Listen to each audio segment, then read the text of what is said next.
Welcome, everyone, to Jimmy John's Field. Brian Fisher and Dan Dobler with you here on a gorgeous Saturday evening here at the ballpark, Dan. Yeah, you couldn't ask any better. Yeah, it's been a long day. We're on the back end of a doubleheader. Unfortunately, we were not able to broadcast the first game of the doubleheader due to varying circumstances, but we're here now for the second half. Yeah, earlier today, the Beavers and Mammoths clashed against each other once again, and the Beavers ended up getting the victory 4-2. Yeah, the Beavers ended up getting that victory, and it's going to be the Mammoths here to try and, retaliate, get some revenge, and maybe coming away splitting this series here. Yes, and you know what? We got two pitchers on the mound this evening that are actually pretty good. We got Randy Wynn, and then we got Josh Mason, who's making his first start. Yeah, Mammoth. Because of the fact that these teams played on Thursday, and it's a doubleheader today, they don't have enough time to give their actual starters adequate rest, so they're going to have Josh Mason on the mound. Now, his stats so far this season, though, in relief are pretty good. Yeah, they are. 25 innings pitched, has a record of 3-0, and he has given up only 17 hits, has given up 10 runs, 9 in which were earned, has an ERA of 3.24 and a WHIP of 129. Yeah, his last time out, he was a reliever at that point, so he only went 1 2/3. Give him 1 earned run and 2 hits, 1 walk, and 1 strikeout. So we'll see what he can do here with his first start as a Westside Woolly Mammoth. He's only, like we mentioned, he's only a reliever up until this point, and let's hope that he can really go out there. I'd imagine that Shane McCaddy's probably going to have him on a short leash. Yeah. But there's no guaranteeing in that. We've seen many pitchers come out of the bullpen that actually started, like, for instance, Travis McQueen. He had to start earlier today. Yeah, so unfortunately they got the loss, but still, it happens. You got to adjust, and Mason, I'm looking for him to adjust perfectly tonight and hopefully maybe go longer, but like we said, coming out of the bullpen, you have shorter relief appearances. Yeah, so Randy Wynn on the mound. Now his ERA is 4.25 so far, along with his other stats. He's 5-3.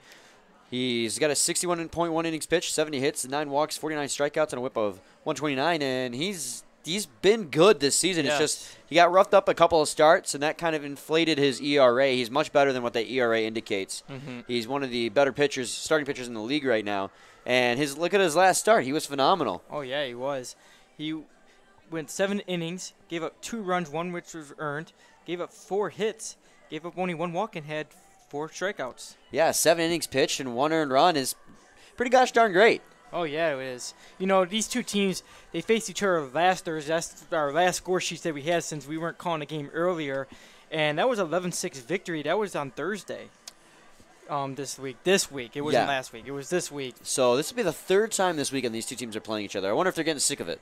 I don't know. They're divisional teams, too, so they're going to see each other a lot. Yes, they are. As we approach the end of the season here. This is game 60 out of 75, Dan. Yes. The season really flew by. Oh, yeah, it did. I remember just starting and opening day, and now, we're, like you said, game 60. Playoffs are right around the corner. Actually, less than, 2 weeks? Yeah, it's the weekend of the 6th through the 10th. Yeah, that's when we go back. That's when we go back to school, but we'll be here. We'll be here, yeah. So, anyways, but Brian, who are you going to go with for your player of the game this evening? You know what? I was going to go with Christian Helsel. He's playing first base for the Beavers today. He's been pretty good so far. In his short stint with the Beavers, he recent addition to the team. He's got 8 games played, 33 at-bats, 12 hits, 2 home runs, 7 RBIs, and a batting average of 364. So in only 33 at-bats, he's really killing that baseball. Yes, he is. Now, what about Johnny G, our PA announcer here at the ballpark? Johnny G said today he was going to go with Brandon Raw, the DH for the Beavers. Yeah, Brandon Raw, he's hitting 375 this season in 61 at-bats, has driven in 11 runs and 14 hits of the season.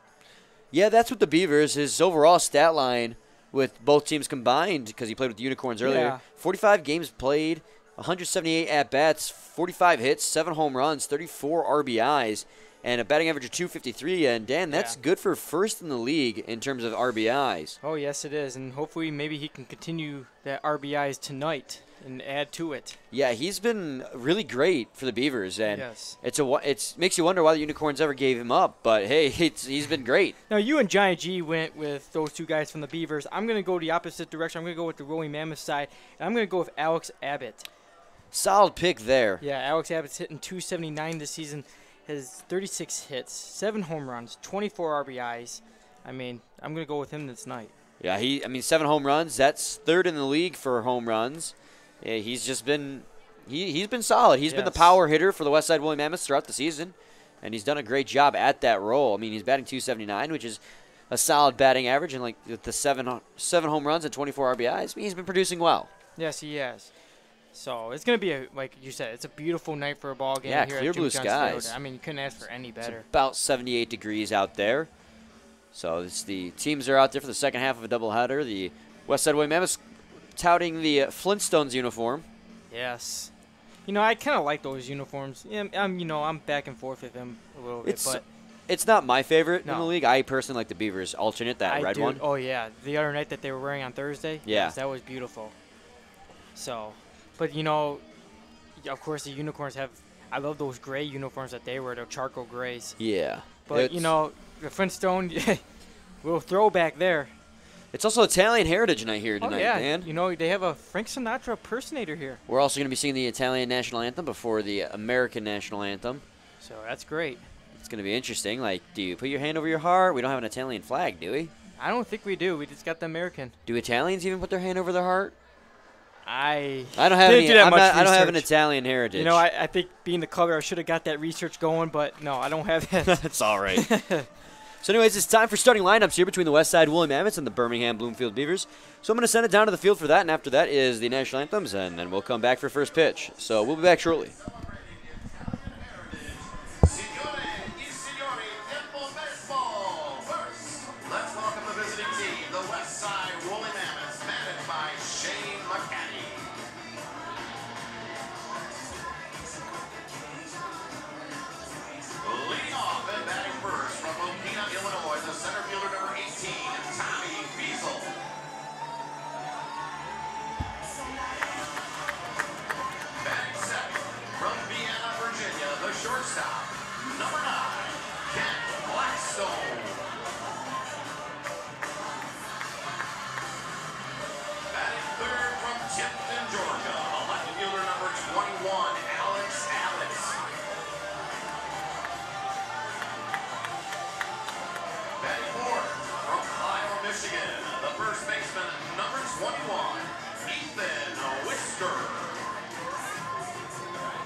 Virginia, the right fielder, number 25, Sean Wood.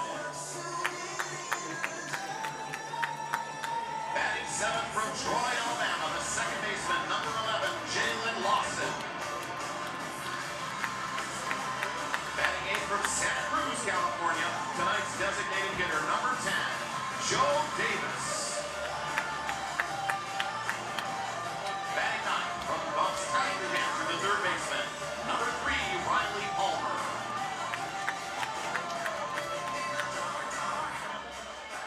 The starting pitcher tonight for the Westside Woolly Mammoths from Chesapeake, Virginia, number 14, Josh Mason.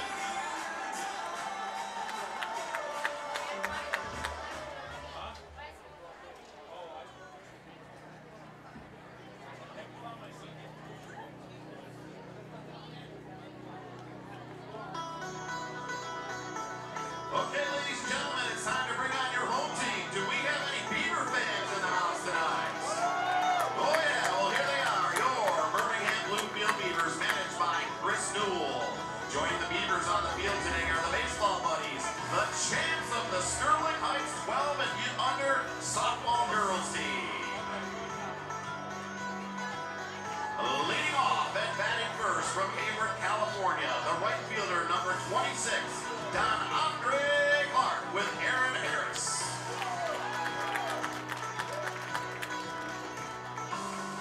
Batting second from Charlotte, North Carolina, the designated hitter, number 20, Brandon Raw with Alyssa Bitterman.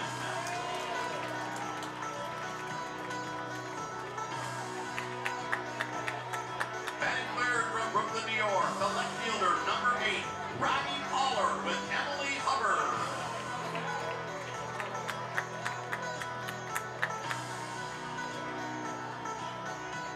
Batting fourth from Altoona, Pennsylvania, the baseman, number 18, Christian Helsel with Paige Lamatti. Batting fifth from Mount Washington, Kentucky, the catcher, number 23, Hunter Wood with Rachel Montreal.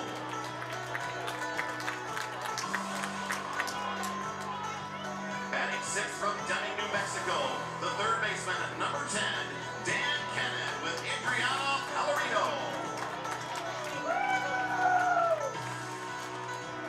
Batting seventh from Miami, Florida, the center fielder, number 5, Daniel Oliveri with Hope Schneizek.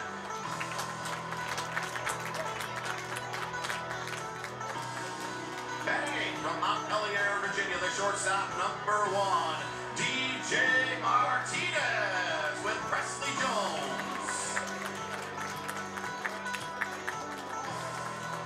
Batting ninth from New Hyde Park, New York, the second baseman, number 13, Thomas Rulis with Josette Silkowski. The starting pitcher tonight for the Birmingham-Bloomfield Beavers from San Diego, California, number 9, Randy Wynn.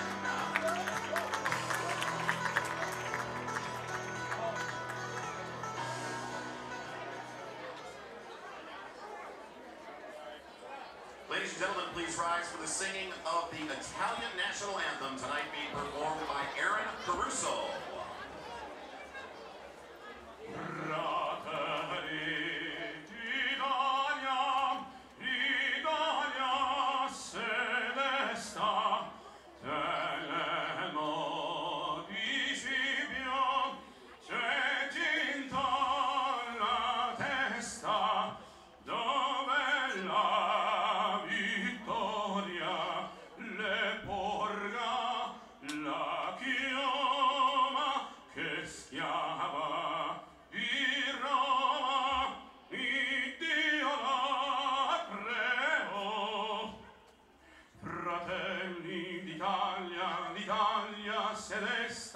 L'elmo del Scipio s'è cinta alla testa, dove la vittoria le porga la chioma, che schiava di Roma, che Dio la creò. Stringiamoci a corte, siamo pronti alla morte, siamo pronti alla morte, l'Italia chiamò.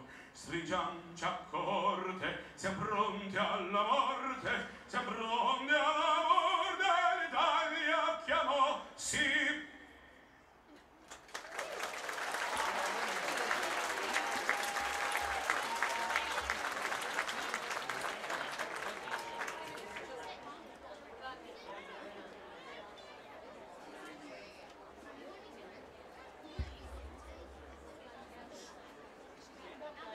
Ladies and gentlemen, please rise and remain standing and remove your hats. Veterans and active military may keep your caps on while rendering the hand salute as we honor America and our military with the singing of our national anthem performed this evening by Rosella DeLuca. Oh, say, can you see by the dawn's early light what so proudly we hailed at the twilight's last gleaming, whose broad stripes and bright stars through the perilous fight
Welcome back, everyone. Brian Fisher and Dan Dober with you here as we resume our approach to first pitch in this Saturday evening matchup between the Mammoths and the Beavers. And Dan, why don't you go through the Beavers starting lineup one more time for those just tuning in as Josh Mason gets ready on the mound. I would love to, Brian. Leading off. For the Westside Woolly Mammoths. Yeah. My apologies. For the Westside Woolly Mammoths. Okay, leading off, the center fielder is Thomas Fiesel. Batting second, the shortstop, Kent Blackstone. Batting third, the left fielder, Alex Abbott. Batting fourth, the first baseman, Ethan Whisker. Batting fifth, the catcher, Kyle Hamner. Batting sixth, the right fielder, Sean Wood. Batting seventh, the second baseman, Jalen Lawson. Batting eighth, the designated hitter, Joe Davis. And batting ninth, the third baseman, Jordan Palmer. Defensively for the Beavers this evening, out in left is Robert Poller. In center is Dan Oliveri. In right is Denandre Clark. At third is Dan Kennan. At short is DJ Martinez. Over there at second is Thomas Rulis. At first is Christian Helsel. Doing the catching behind the plate is Hunter Wood. And once again on the mound this evening for the Beavers is Randy Wynn. And my apologies for that, everyone. No. It was earlier in today's ball game that the Beavers were the home team. The Mammoths were the home team, so we've swapped it up here. It's been a long day. Yeah. Everything begins to blend together after a while. Anyways, Tommy Fiesel will stand in now to face off against Randy Wynn, the first batter of the ball game. Once again about Randy Wynn coming in tonight's ball game with an ERA of 4.25. Looks to bring that down even more. He had a fantastic start his last time, and looks to continue that on here today. As he delivers the first pitch. It's going to be taken for a strike. A 92-mile-an-hour fastball comes at 7:07 p.m., and this game is underway. Just a gorgeous evening here at the ballpark. The 0-1 pitch comes in. It's going to be a ground ball towards the shortstop, Martinez. The relay to first will be in time, and it'll take just 2 pitches to get the first out of this ball game.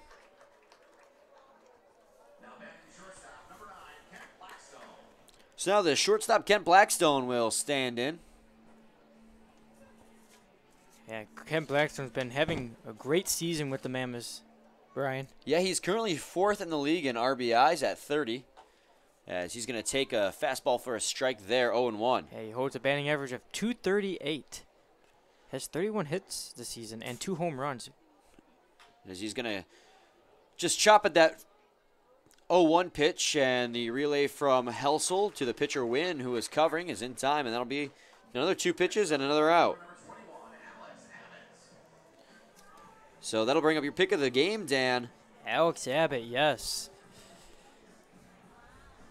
He's been having a great season with the Mammoths. He's hitting 286, 7 home runs of the season, 24 RBIs. See if he can have himself a great night tonight. As Randy Wynn delivers the first pitch to him. He's going to hit that one high in the air towards foul territory. Looks like it's going to go out of play as Kennan stops running. 0-1. Now, Randy Wynn's done a great job getting the first 2 batters in this inning. Yeah, it just took 2 pitches each. That was his 5th pitch there, delivered to Alex Abbott. Again, a strike.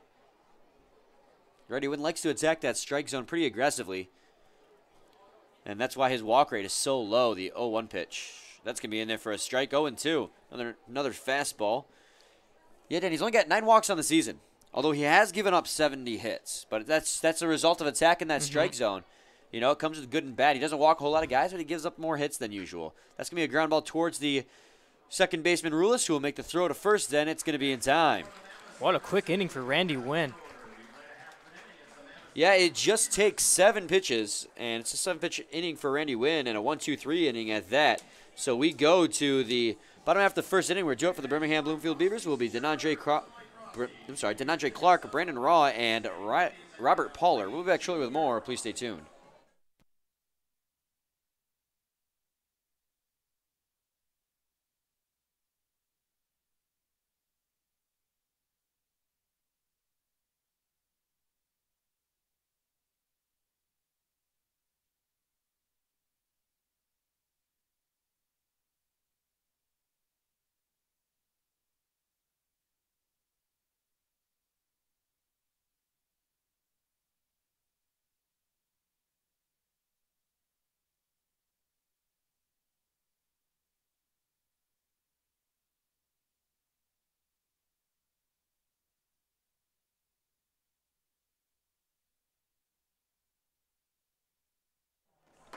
Welcome back, everyone. Brian Fisher and Dan Dober with you here at the bottom half of the first inning, where Josh Mason gets ready on the mound. Dan, why don't you go through the starting lineup, and this time it is the Birmingham-Bloomfield Beavers. All right, here we go. Leading off, the right fielder, DeAndre Clark. Batting second, the designated hitter, Brandon Raw. Batting third, the left fielder, Robert Poller. Batting fourth, the first baseman, Christian Housel. Batting fifth, the catcher, Hunter Wood. Batting sixth, the third baseman, Dan Kennan. Batting seventh, the center fielder, Dan Oliveri. Batting eighth, the shortstop, DJ Martinez. And batting ninth, the second baseman, Thomas Rulis. Defensively for the Woolly Mammoths this evening, out in left is Alex Abbott. In center is Thomas Fiesel. In right is Sean Wood. Over there at third is Jordan Palmer. At short is Kent Blackstone. At second is Jaden Lawson. Over there at first is Ethan Whisker. Doing the catching behind the plate is Kyle Hamner. And once again on the mound this evening is Josh Mason.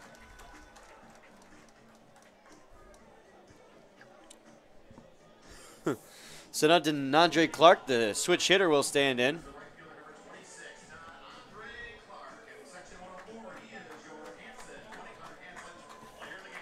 And my correction over there at third is Riley Palmer, not Jordan Palmer. Yeah, the first time I thought it was a slip of the tongue, and the Yeah. second time I'm like, he must have written it down wrong. I read it down wrong. It's not even close, Dan. I know. It's been one of those days, It's been a long day for the both of us. Yes, it has. And speaking of Palmer, he's playing pretty shallow down there at third base. Obviously, with DeAndre Clark set to lead things off here. He's a threat to bunt, so Riley Palmer's going to be protecting against that opportunity. DeAndre Clark was also picked as the 1-800-Hanson's player of the game here at the ballpark. So if he gets on base, that'll result in a prize for one lucky row of fans.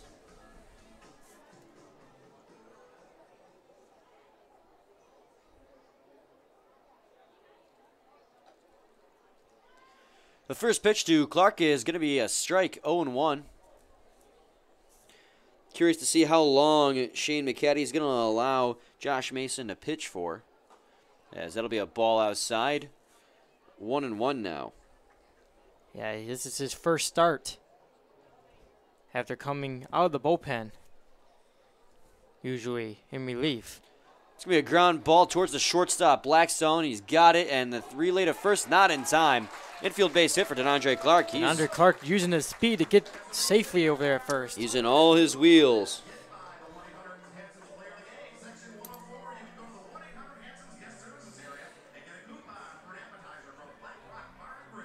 And today is going to be a coupon for Flat Rock Bar and Grill as the prize for that 108 Hanson's hit of the game. That sounds good to me. So now Johnny G's pick of the game. Brandon Raw is going to step in.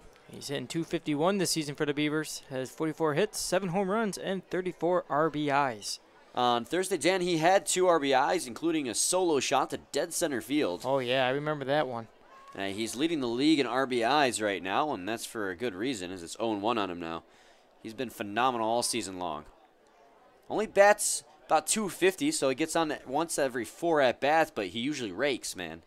Yes. He started the season with the Utica Unicorns, and manager Chris Newell of the Beavers just was happy that he was able to get Raw from them. Throw to first is not going to be in time. Clark will slide in safely.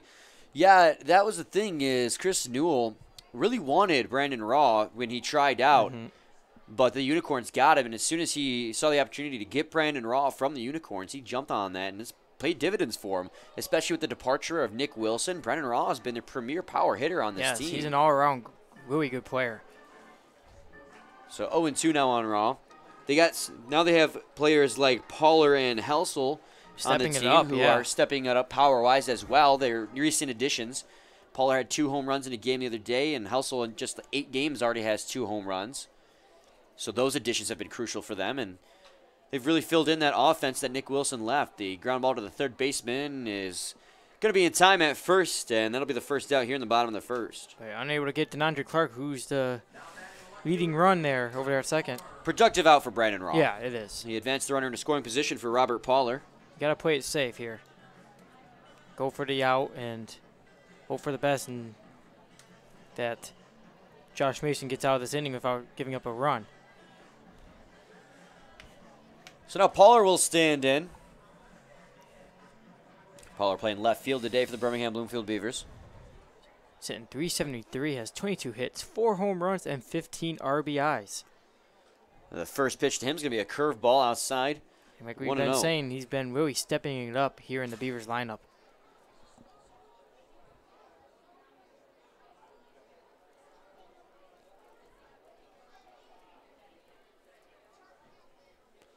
The 1-0 comes in. Ooh, swung on and missed there. Beautiful curveball there from Oh, yes, it was. Josh Mason. Well, we had Robert Pollard fooled there.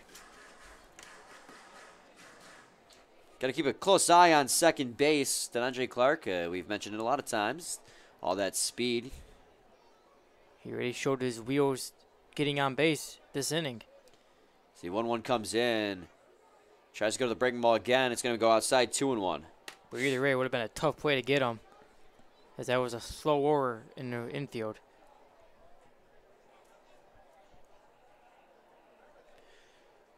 So Mason sets on the mound and delivers the 2-1. Ooh, cut on and missed again, 2-2. Mason keeps relying on those off-speed pitches because he keeps getting Pollard a fan on him. I feel he'll go with the fastball, try to mix it up here. But, hey, the off-speed pitches, like you're saying, it's been working for him. Takes a peek back to second base and delivers the pitch. 2-2, ground ball towards the Mammoths dugout. Count's going to remain the same. 2 balls, 2 strikes, 1 out. Runner at second base as the Beavers look to take a 1-0 lead here in the bottom half of the first inning.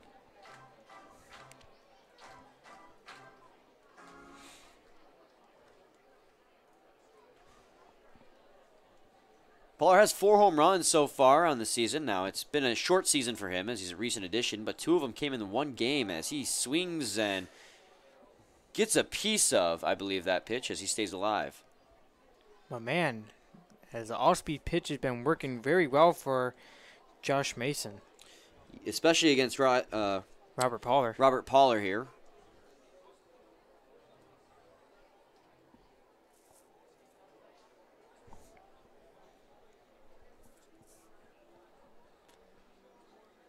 As the 2-2 is driven hard down the right field line, but it's going to land in the patio. That was, if you're over there, That be was careful. a line drive Yes. into the crowd. That was a scary moment there. 2 balls, 2 strikes. Man on second and 1 out. Randy Wynn came out and had a 1-2-3 first inning.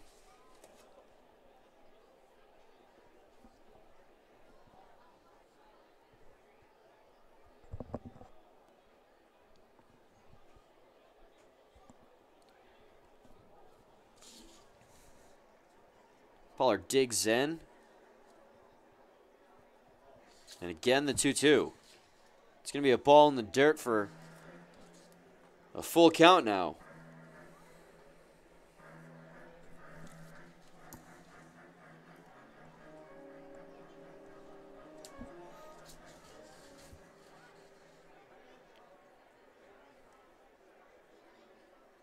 Three-two pitch comes in. Ooh, cut on and missed, and that's gonna be the first strikeout for Josh Mason here in this ball game.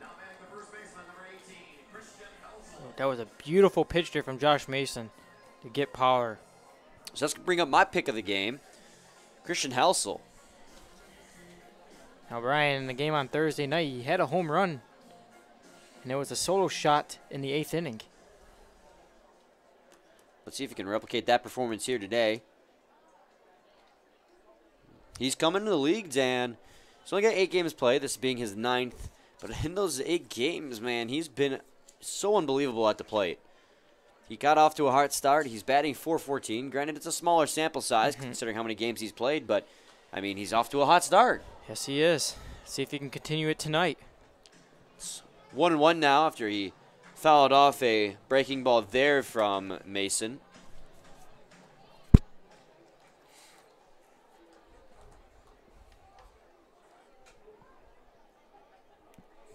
Mason sets himself on the mound and delivers the 1-1. Ooh, that's a nice fastball in for a strike. 1-2.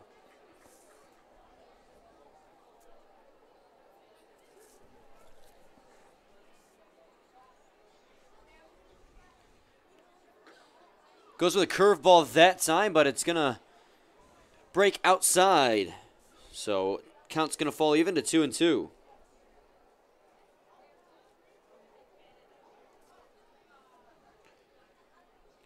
Who's going to check his swing on that one? Did he go? The appeal on the first says he did not. That's going to be a ball outside then. 3-2, nearly getting Helsel to fan on a curveball. Josh Mason started heading towards the dugout. So we'll have another pitch here. Still a runner at second base.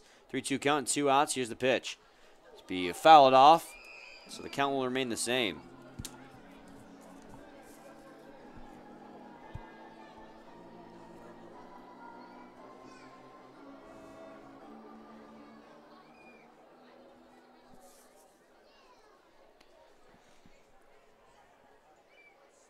Again, the 3-2. This will be a ground ball towards the second baseman, Lawson, and he will relay it to first base and be in time.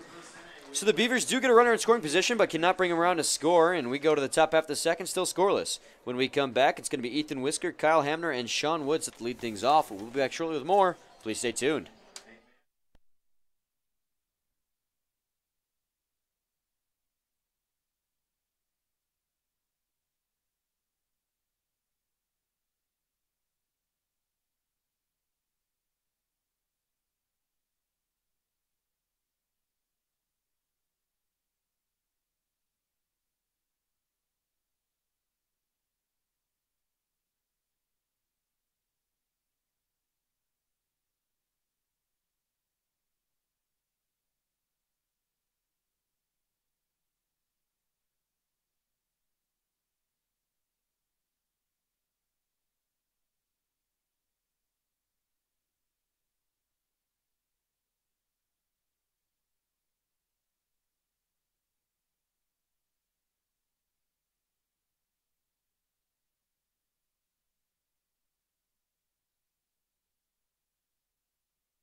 Welcome back, everyone. Brian Fisher and Dan Dober with you here for the top of the second inning between the Mammoths and the Beavers.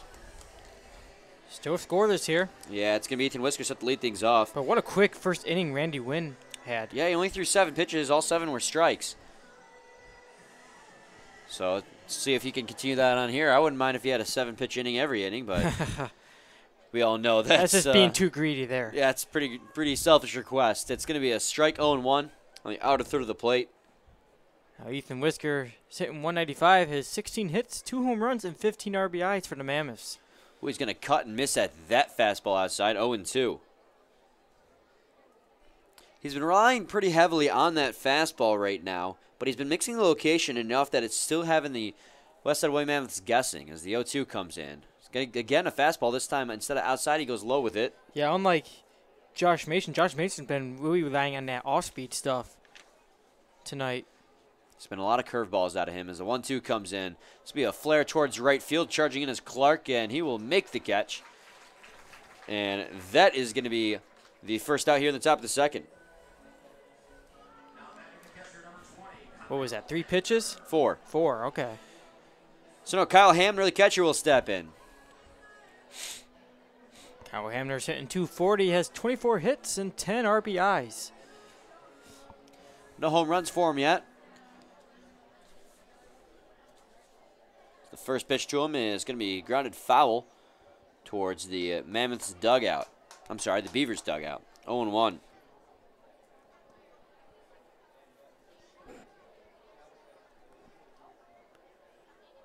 Hamner went 0 for 5 on Thursday night. Swung on a miss there by Hamner. 0-2. Despite being hit by a pitch. So let's see if he can have a better outing this evening. 1-2 now. After that curveball missed inside.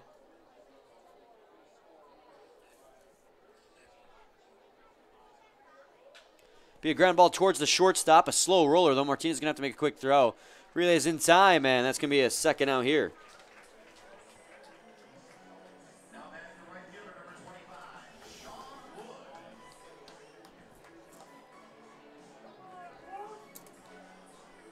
So now the right fielder, Sean Wood, will step in.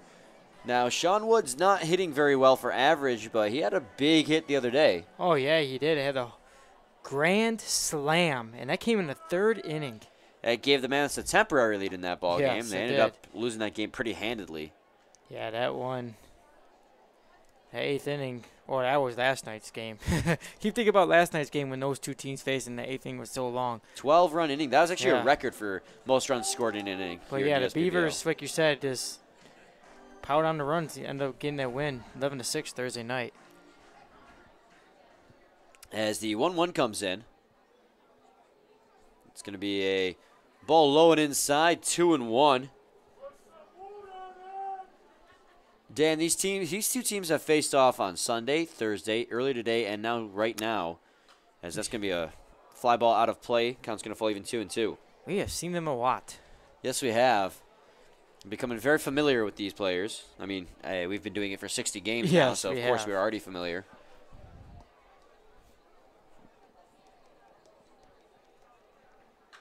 Be a ground ball towards the Mammoths dugout. Count's going to remain the same.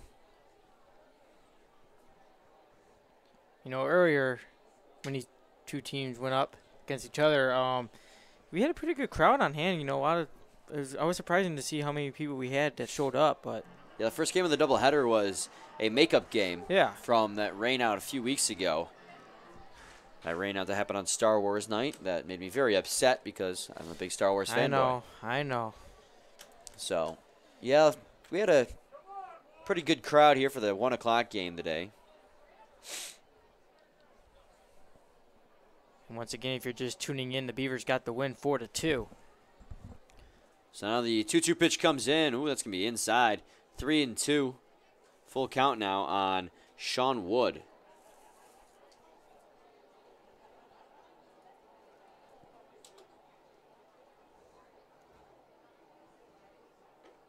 Ooh. And the 3-2 pitch is going to be a called strike 3, fastball. And we go to the bottom half of the 2nd inning where due up for the Birmingham-Bloomfield Beavers is going to be Hunter Wood, Dan Kennan, and Daniel Oliveri. We'll be back shortly with more. Please stay tuned.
Welcome back, everyone. Brian Fisher and Dan Dobler with you here. As we go to the bottom half of the second inning, where Hunter Wood is set to lead things off. And we are still scoreless. Yes, we are. The Beavers had a hit in the first inning and advanced them on a ground out, as did Andre Clark at second base, but weren't able to bring them home, and the score remains scoreless. Now here's Hunter Wood, the other Wood that's in tonight's ball game, hitting .220 this season, has 11 hits and 4 RBIs. Going to try and lay down a first pitch bunt, but it will be grounded fouled on the third baseline, 0-1.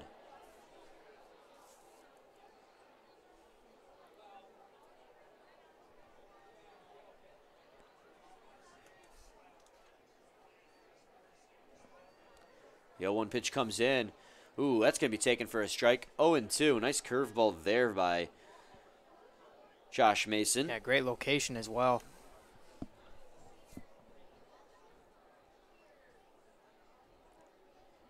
The 0-2 pitch comes in.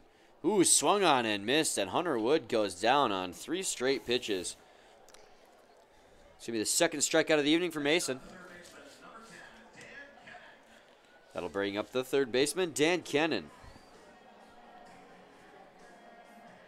Dan Kennan had himself a night the other night on Thursday when these two teams face each other. He had 3 RBIs in the ball game. He was your pick for player of the game, if I recall correctly. We had that Dan connection. He's going to try and lay down a bunt again, but will, again, just like his predecessor at the plate would, ground it foul.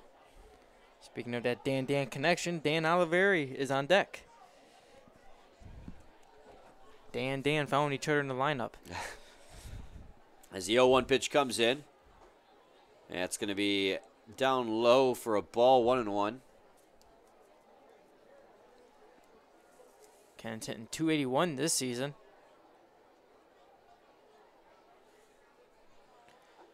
And the 1-1 is going to be low as well, 2-1.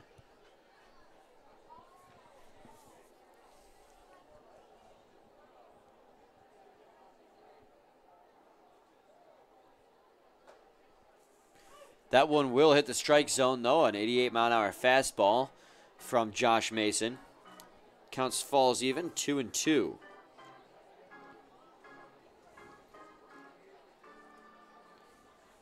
Sets on the mound and delivers the 2-2. That's going to be in there for a strike. He catches him looking. Rings up Dan Kennan there on a 2-2 pitch. That's his third strikeout now this evening. And that'll bring up Daniel Oliveri with 2 outs. Let's see if he can not strike out. The other Dan.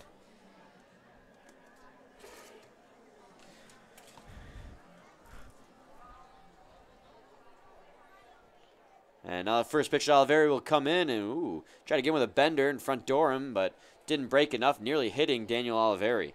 Yeah, to turn his body. It's going to be a ball outside, 2-0 with the fastball that time.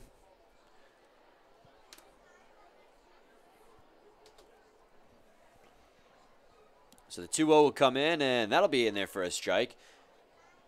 Try to go back to that location again with that fastball and eventually hit the strike zone.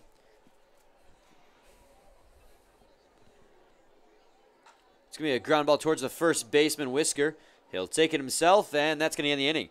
So Josh Mason comes back and has a 1-2-3 inning here in the second. And we go to the top of the third, where due up for the Westside Woolly Mammoths is going to be Jalen Lawson, Joey Davis, and Riley Palmer. Those are the 7, 8, and 9 hitters in the lineup for the Mammoths. We'll be back shortly with more. It's still a scoreless game. Please stay tuned. Ladies and gentlemen, if you could please direct your attention towards home plate. We are proud to introduce Jeff and Chelsea. And Jeff and Chelsea have been blessed and are expecting an addition to their family. And with the help of Diamond Hoppers Casey Chenoweth, we are about to find out whether their bundle of joy is going to be a boy or a girl.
Welcome back, everyone. Brian Fisher and Dan Dobler with you here as we are at the top half of the third inning now. Still scoreless. Both pitchers done a great job to start this ball game. Yes, we are, and Randy Wynn has 2 1-2-3 innings to start the ball game as he looks to keep on rolling here. He delivers a 1-0 a fastball to Jalen Lawson, taken for a ball, 1-0. You know, Josh Mason gave up a hit to Denandre Clark, but got out of the inning because Denandre Clark was left standing at second. The 2-0 pitch comes in. It's going to be hit into the netting behind home plate. Count's going to go 2-1. Yeah, but speaking of Randy Wynn tonight, he's been really good to start. Yeah, he's only got 1 strikeout, but he's been pitching really well to contact. He's not a strikeout pitcher. He's not. He got 49 strikeouts in 61 innings pitched. It's not bad. It's actually pretty good. But gives up a lot of hits. He has given up 70 hits. well, like I said, that's the byproduct of attacking the strike zone so aggressively. But because of that, he doesn't walk a whole lot of guys, and he produces a lot of grounded outs and flyouts, just like there. Martinez, the shortstop. Relay to first is going to be just in time, beating Lawson by about half a step. So it's going to be the first. Or Jalen Lawson actually managed to run that one out. Yeah, it was a tough play for DJ Martinez. The baseball took a bounce, but Lawson showing his speed getting in time. My apologies safely. there on that mistake. Looks like I spoke too soon on that specific moment as the designated hitter Joe Davis stands in and swings and misses at a first pitch fastball. 0-1. So we got a runner at first base with no outs here in the top of the third. Joe Davis is standing in.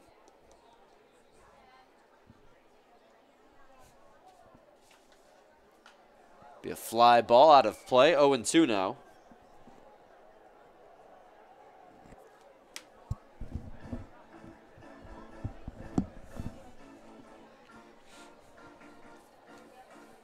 Now we've seen Joe Davis Thursday night in the lineup, but he was batting second in the Mammoths lineup. Now he's at the bottom. Well, he cuts and misses there at a curveball and goes down on strikes. And that might be a tip-off as to why. So now Riley Palmer will stand in. That is Randy Wynn's second strikeout. Yeah, I mean, like we said, he's not a Season. strikeout pitcher. No. He pitches the contact. He does a great job at it. Attacks that strike zone aggressively. So he'll give up a lot of hits, but he'll also get a lot of guys to ground out and fly out. So Wynn sets the mound and delivers the first pitch to Palmer. That's going to be a ball. That's going to get away from Hunter Wood. Loss is trying to steal for second. No throw, so he'll get in there safely on a wild pitch.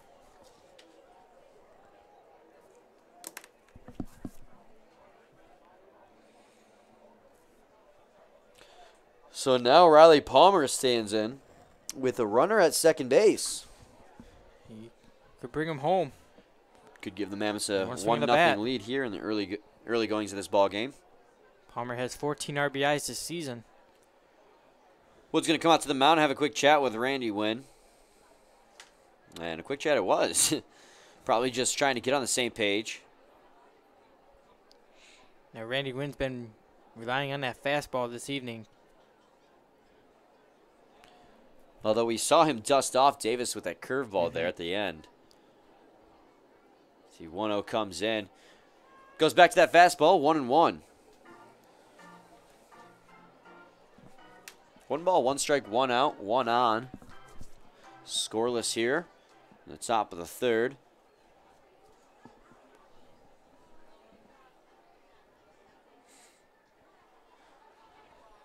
Wynn's going to step off the mound and look Jalen Lawson back to the plate.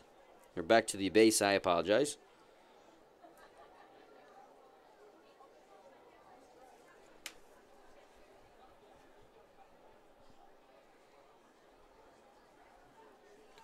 The 1-1 comes in.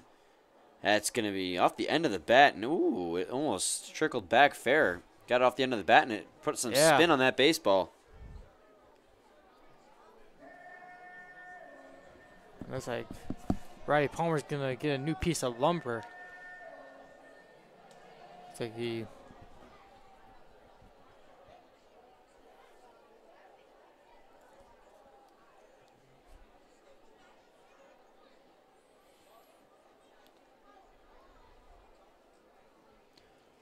So 1-2 strikes now on Palmer after he grounded that one foul. And as he gets a new piece of lumber.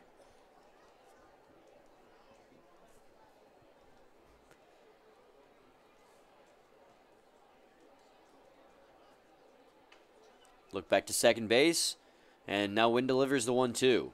That's going to be in there for a strike. He's going to ring up Riley Palmer. Palmer does not agree with that. I think that one hit the top of the strike zone, though, personally. Palmer, Yes, it did. Palmer not pleased with that call. That's the second strikeout in this inning for Randy Wynn. So now Tommy Feasel stands in. He grounded out to the shortstop, DJ Martinez, his first time up. Just took him 2 pitches to do so. It's up to him now to bring that runner from second home and give his team the lead, as that's going to be a pitch inside near the hands of Feasel, 1-0. Randy Wynn is in a similar situation as Josh Mason was back in the first inning. Let's see if he can strand that runner at second without giving up any runs. 1-0 pitch comes in. Nice bender there by Randy Wynn that hits the bottom of the strike zone, 1-1.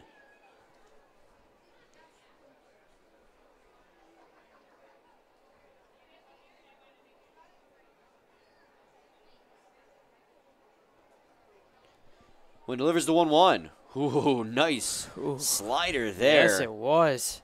As that one fooled me, too, as it started coming inside and then right before it hit the plate, broke back over, and Feasel was left standing there.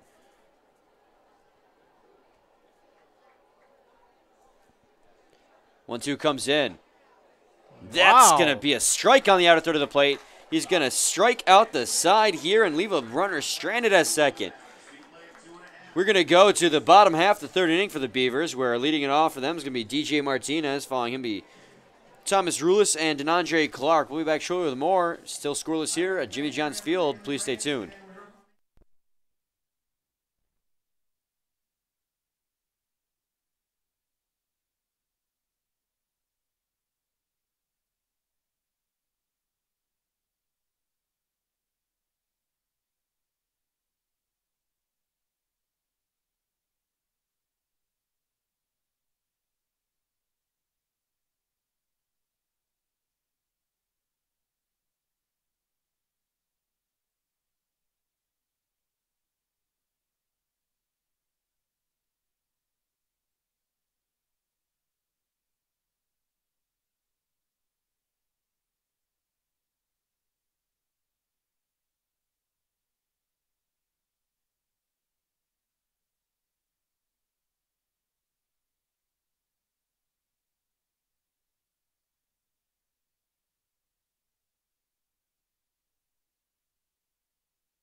Welcome back, everyone, to the bottom half of the third inning, where due up for the Birmingham-Bloomfield Beavers to lead it off is the shortstop, DJ Martinez.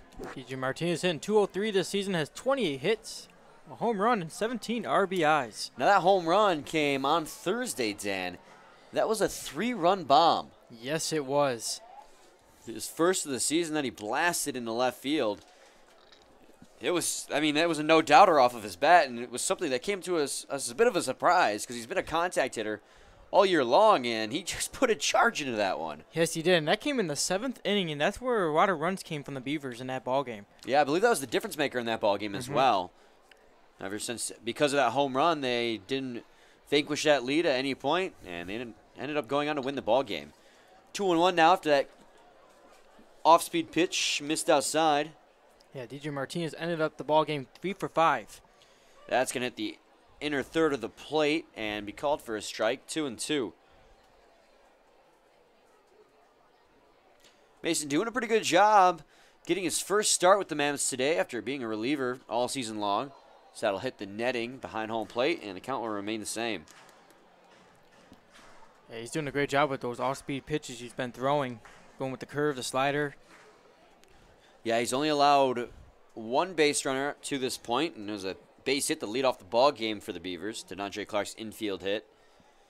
Done a great job since, as that's a pop-up to foul territory. Hamner and Palmer on the run, and it's going to land safely on the warning track, so DJ Martinez will have an opportunity to take another swing.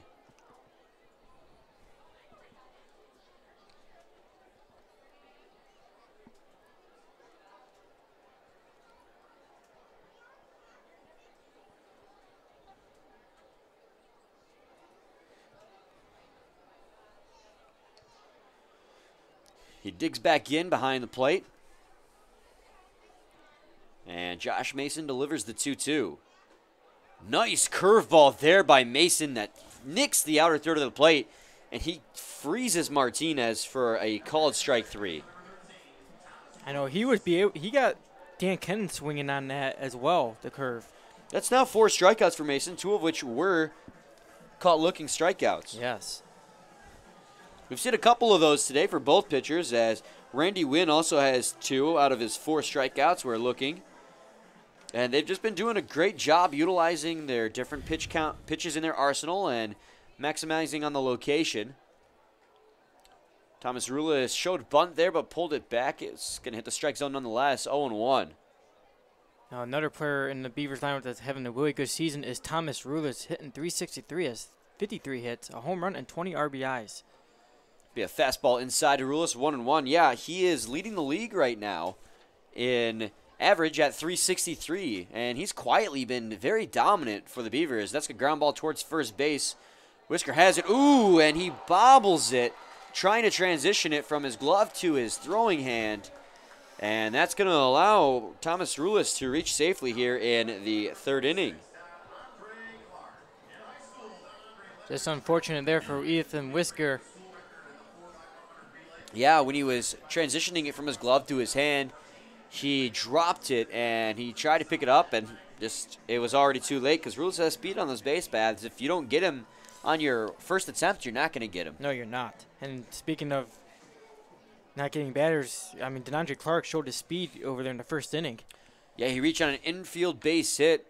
You knew it was going to be a tough play when he grounded that one, and he made it worth it.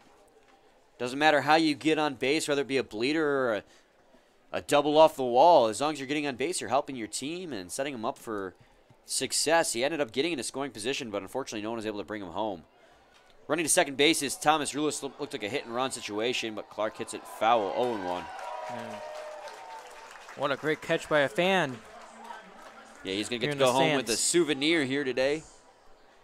Lots of souvenirs every day here. Lots of foul balls that land in the stands. Man, did Thomas Ruiz have a great jump over there at first?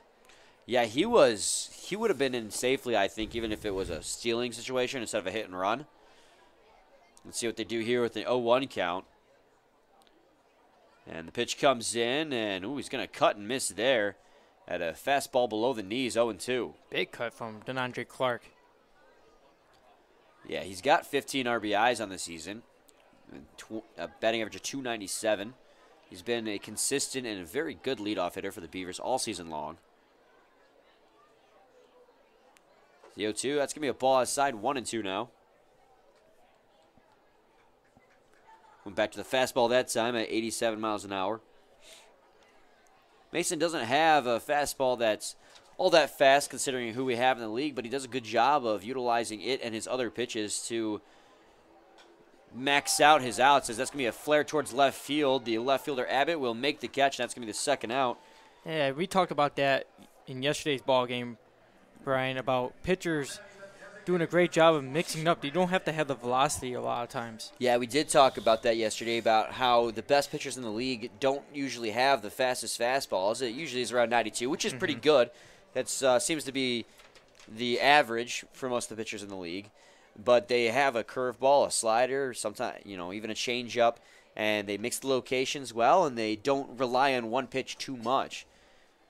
Of course, you have your exceptions like Kevin Matthews, who had his fastball and he knew how to blow it by people, as that's going to be a curveball 0-1 on Raw. Tanner Keese is really coming into his own too now. Had a great game last night. Yeah, he broke the record last night with the fastest pitch. Yeah, 99 miles an hour. 1-1 now. Corey Kimber held it for a long time at 98. It was great to see. Me and you looked at the radar gun over on showing down the scoreboard. Like, is that it? Is that how fast he was through that pitch? And he did.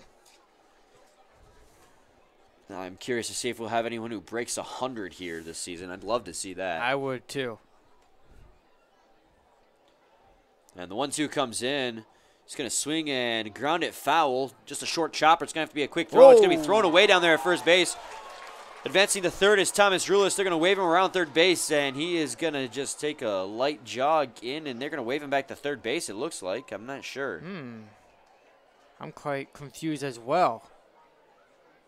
The umpire was signaling to third base, and, yeah, he's going to have to go back to third. It must have been thrown out of Yeah, play, that which might is have been an it. automatic 2 bases, I believe. It went beyond the Woolly Mammoths dugout.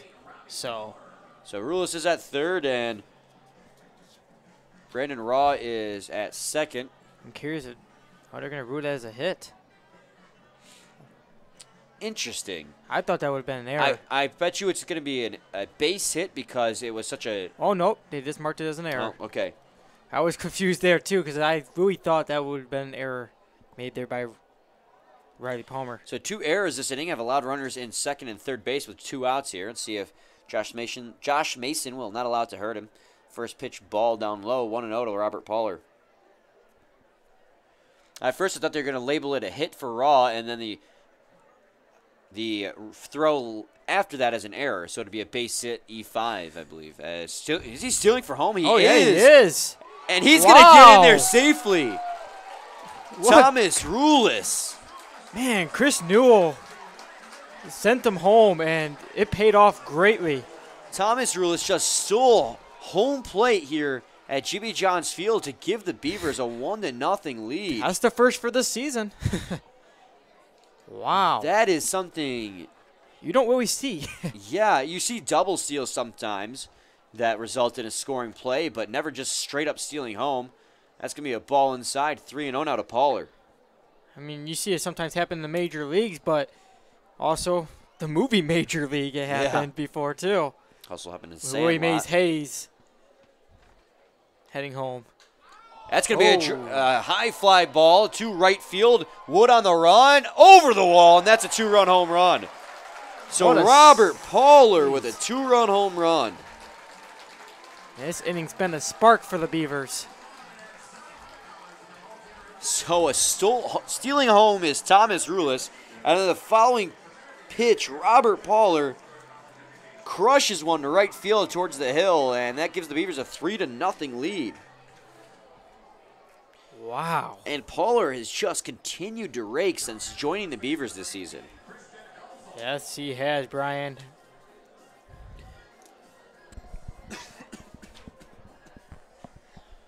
Now, only one of those runs will be earned. Or actually, I believe none of them will, because that error would have ended the inning. I believe that's 5 home runs now for Robert Pollard. I believe you're right as well, and that's going to be a ball inside, 2-0 now. That went to the hill. 3 runs. I don't believe any of them are earned. I'll double check between innings here. And now Christian Halsell, my pick for player of the game, stands in. 2-0 pitch. Ball inside, 3-0. Things are getting dicey here for Josh Mason.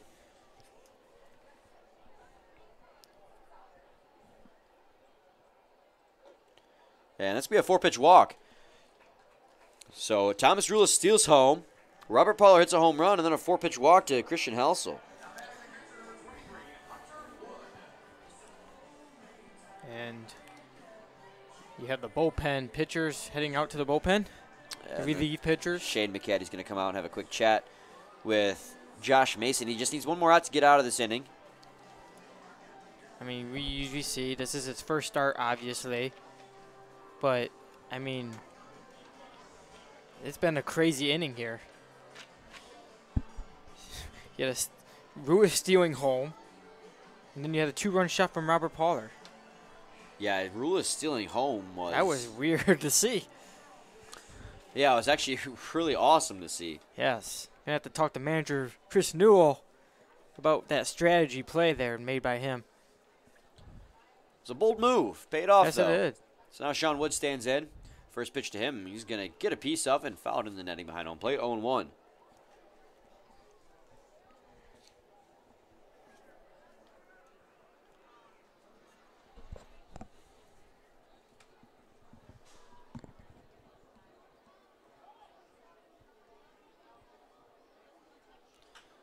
That's going to be a base hit in the left. And now it puts runners at first and second now. Still 2 outs. And Josh Mason has hit a wall here in the 3rd inning as Dan Kennan will stand in.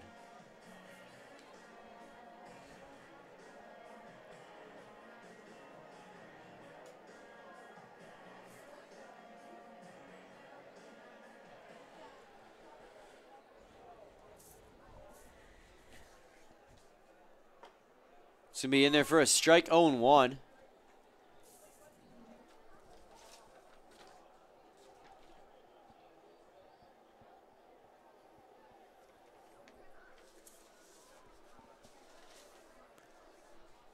He's going to drive that one to left field. On the run is Abbott, and he will make the catch on the warning track. That had a put loud charge sound. into that one. Yes, that had a loud sound coming off of his bat. Abbott had to hurry over to the warning track to make that catch.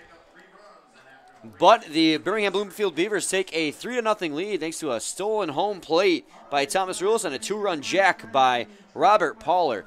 We go to the top of the 4th inning where duo for the Westside Mammoths will be Kent Blackstone, Alex Abbott, and Ethan Whisker. We'll be back shortly with more. Please stay tuned.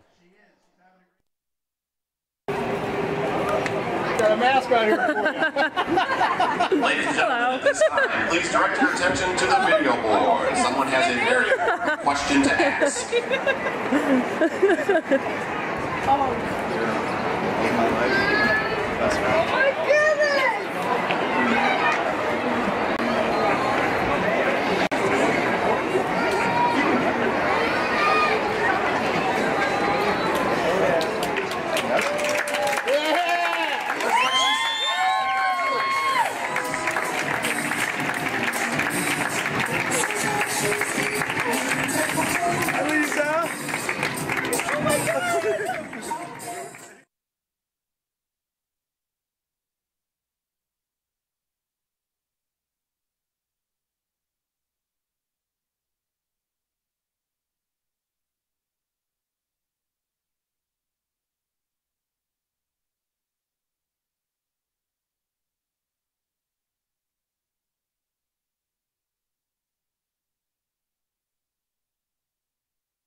Welcome back, everyone. Brian Fisher, Dan Dobler here as we go to the top of the 4th inning. Now a 3-0 lead for the Beavers, and Kent Blackstone leading off for the Mammoths. Yeah, thanks to Thomas Ruiz stealing home. And then also you had a 2-run shot from Robert Pollard. None of those runs were earned, though, to McQueen as a couple errors extended the inning, and that's going to be a foul ball on the third base line. Barely. As it just went foul right before the base. Kent Blackstone now will have a 1-1 count on him.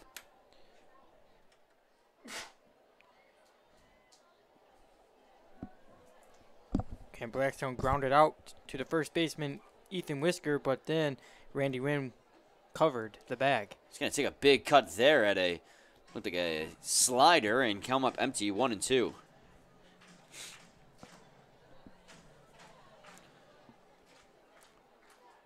And he's going to take a big cut there Wow. at a changeup down low. This stuff has been really working for Randy Wynn tonight. And that's going to be another strikeout for Randy Wynn. That's his 5th. So now Alex Abbott will stand in. Lights are on here at Jimmy John's Field. Beautiful evening. No wind in today's ball game, it seems. So if you want to hit a baseball out of this park, you're going to have to do it with your own power. As Robert Poller has showed us, that's going to be a strike on the outer third of the plate, 0-1. Nice change up there. I went with Alex Abbott as my player of the game this evening. So far, in his first plate appearance, grounded out to the second baseman, Thomas Rulis. He's going to drive that one deep to right field. Clark looks like he has it. He's underneath it and will make the catch, and that'll be the second out here. Abbott made good contact on that one, but got a little bit too underneath it. So now Ethan Whisker will stand in. Ethan Whisker flew out to the right fielder, DeAndre Clark, his first time up as well. He's going to cut and miss at a first pitch fastball, 0-1.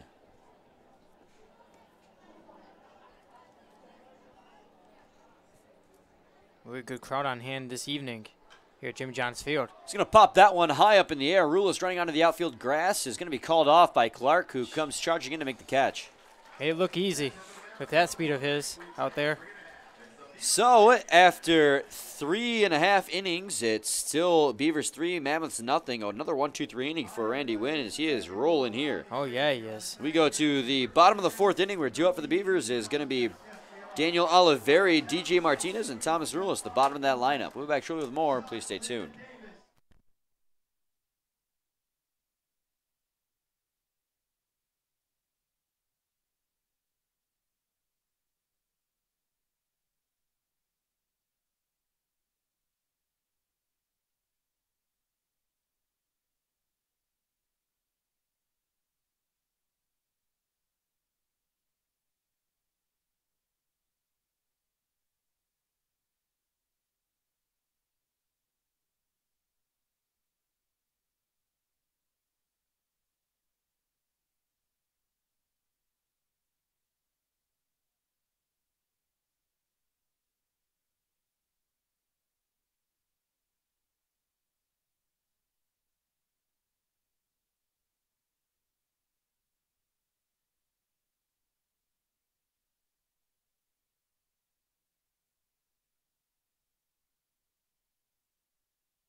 Welcome back, everyone. Brian Fisher, Dan Dobler, bottom of the 4th inning. It's a 3-0 ball game for the Beavers. Yeah, the Beavers came out swinging in the 3rd. It was a stolen base. Stealing home plate was Thomas Rulis to give them a 1-0 lead. Then right after that, 2 pitches later, Robert Poller puts a charge into a baseball in the right field, and a 2-run shot makes it 3-0. And that was his 5th of the season.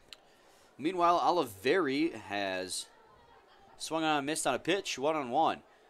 Now, it is worth noting that Mason does not have an earned run in the ball game because 2 runners reached on an error, one of which was with 2 outs. So even the batter who came up and hit the home run, Robert Poller, still counts as an unearned run. Yeah, you had an error on Ethan Whisker over at first, and then you had an error on Riley Palmer over at third. So the 1-2 comes in. It's going to be hit high in the air. Looks like it's going to land out a play behind home plate. Count's going to remain the same.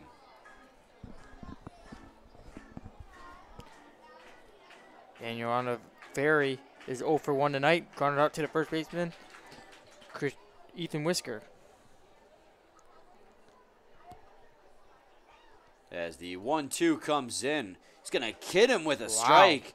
Curveball that just bent right back over the plate. That Beautiful. curveball has just been beautiful been working greatly for Josh Mason tonight. Yeah, he's been catching them all night long with those pitches. So now DJ Martinez will stand in. That was Mason's 5th strikeout this evening. It's nice to see someone who has been a reliever all season long come in and do good work. That was a first pitch curveball to Martinez, and it's going to be called for a strike 0-1. Josh Mason got DJ Martinez striking out in his first plate appearance. It's going to be a ground ball towards the third baseman, Palmer. He has it. The throw to first in time, and that'll be the second out here.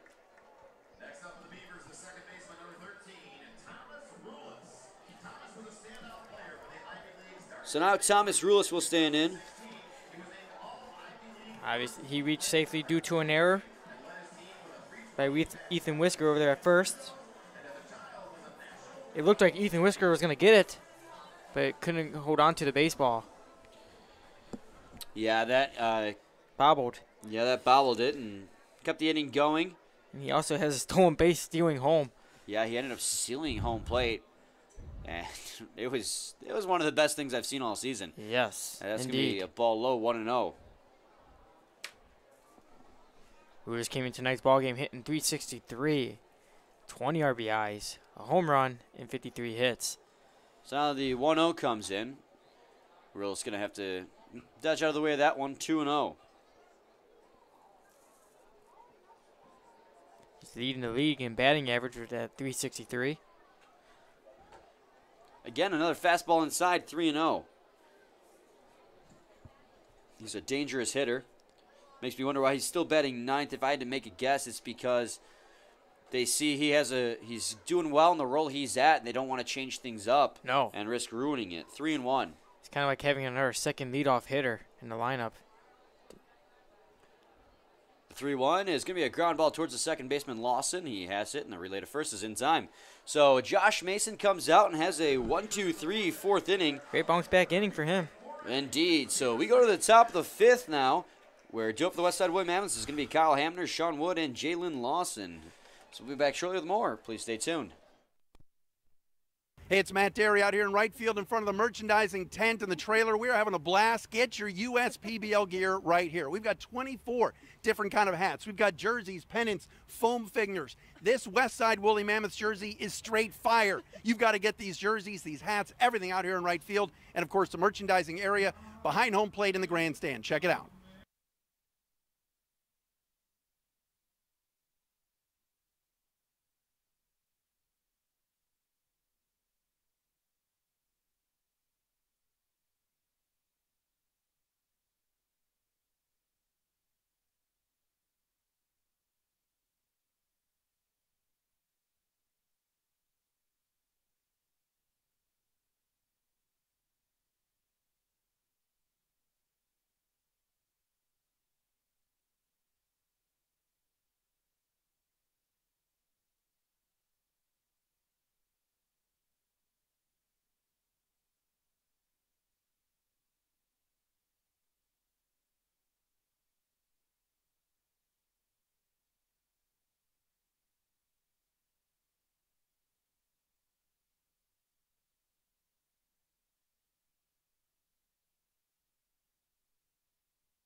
Welcome back, everyone.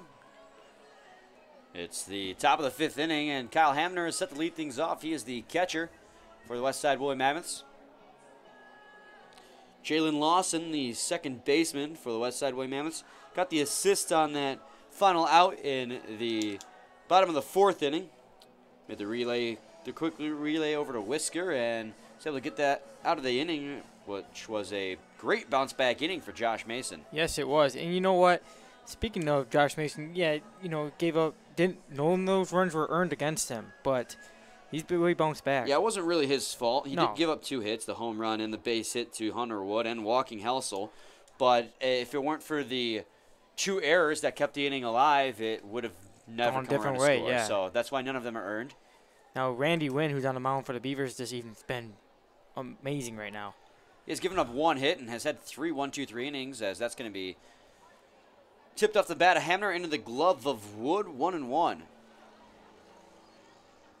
See, 1-1 comes in, and he goes to the slider that time.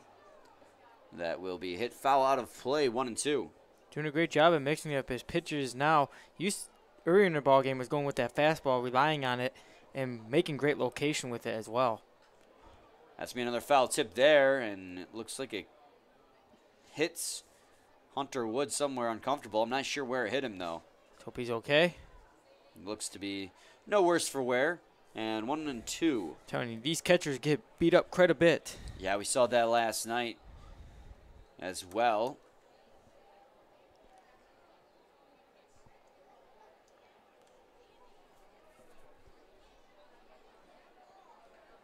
So Randy Wynn will step back on the mound and delivers the 1-2. It's going to be a ground ball towards the shortstop Martinez. He has it. The relay to first in time. Beautiful throw over there from DJ Martinez. So that'll be the first out here. Get Cal Hamner. Now Sean Wood will step up to the plate for his second at-bat of the ball game. He struck out his first time. Let's see if he can avoid doing that here. He's responsible for a grand slam back on Thursday. Yep, that was in the 3rd inning. So that's going to be a ball low and inside, 1-0. Unfortunately, his Mammoths team could not get the win. Ended up losing 11-6. Yeah, he gave them a brief lead. Oh, he's going to cut and miss there. Late on that fastball. 1-1. Looked like he made a late decision there to swing at that.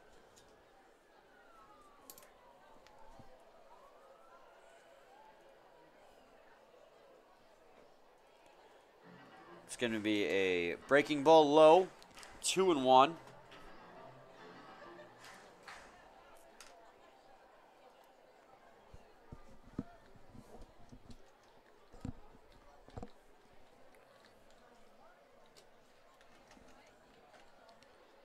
And he's going to swing at that one, and it'll be a strike 2.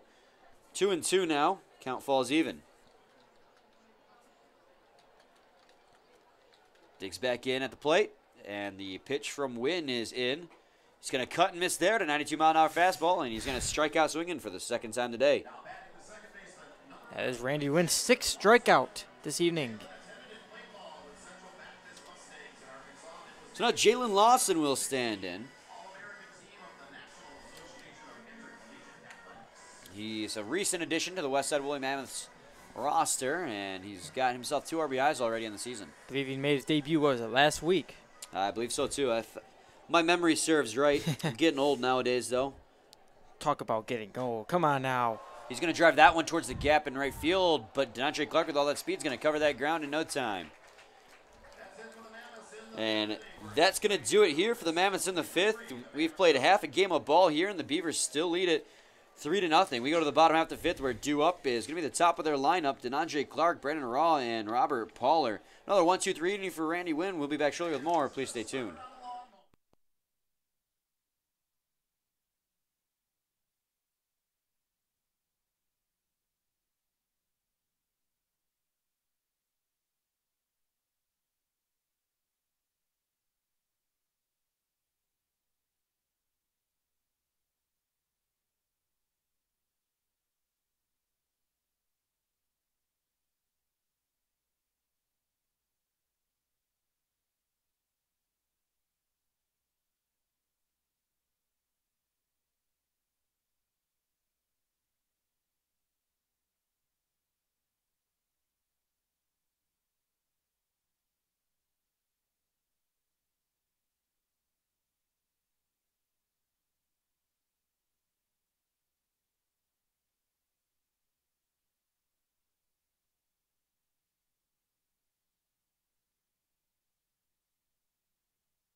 Welcome back, everyone. Brian Fisher, Dan Dobler, bottom of the 5th inning now. We've played half this game, and the Beavers have a 3-0 lead. Yeah, once again, thanks for Thomas Rulis stealing home. Got that run on the board, and then also Robert Pollar's 2-run shot. And that was in the 3rd inning. Clark takes a first pitch, ball outside, 1-0. Randy Wynn has been dominant on the mound, but so has Josh Mason.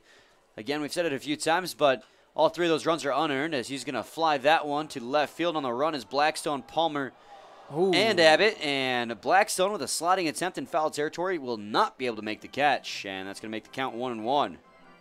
He made it close, though. Yeah, got to give him A for effort on that one.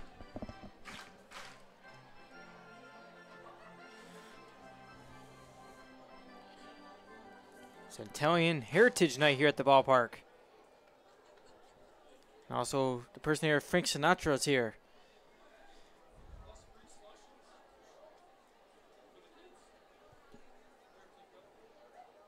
Mason readies himself on the mound and delivers the 1-1. It's going to be a ground ball up the middle. The shortstop Blackstone's there, but the throw is not in time. And another infield hit for DeAndre Clark. Yeah, showing his wheels. So now Brandon Raw will stand in. He's got a runner at first base and no outs here.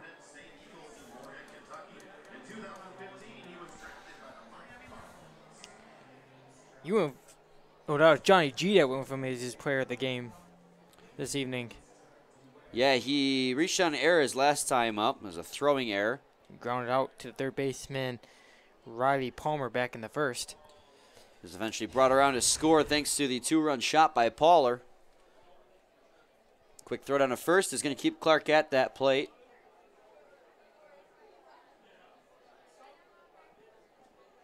As the first pitcher Raw is in, Clark's breaking for second base. The throw in from Hamner is not going to be in time. DeAndre Clark safe at second, steals the base. I think the only time this season we've seen DeAndre Clark steal second. It's been quite a few times. Yeah, every team's got that speedster on their lineup. Clark is it for the Beavers. You got Balkin for the Unicorns, Mikowski and Castro for the Hoppers.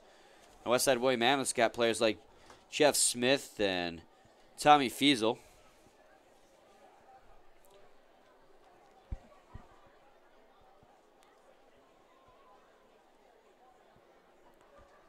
So 1-1 count on Brandon Raw, the runner in scoring position, and an opportunity to extend the lead here for the Beavers in the 5th inning.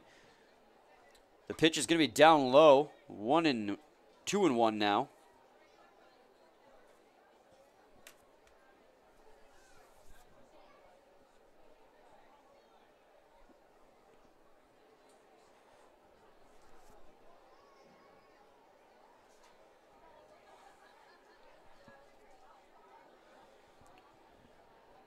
Brennan Raw digs in at the plate.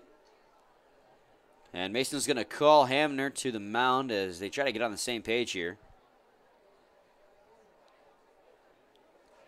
On that last pitch thrown by Mason, Kyle Hamner threw his mask down and everything in frustration. But hopefully they can get on the same page here and escape once again without giving up a run. I think part of that was because he was having trouble finding the baseball on his feet. It was a ball in the dirt. Yeah, you're right. So the 2-1 comes in. Clark's breaking for third base. The throw in is not going to be in time, and Clark steals third. If only Palmer could have applied the tag a lot sooner. I don't know who's faster, Clark or Mikowski on the base paths. I don't know.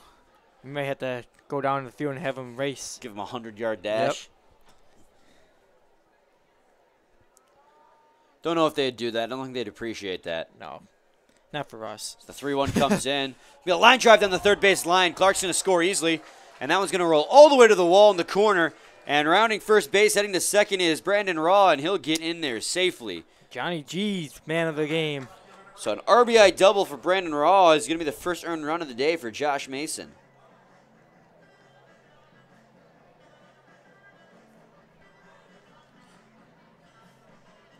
So Robert Poller will stand in.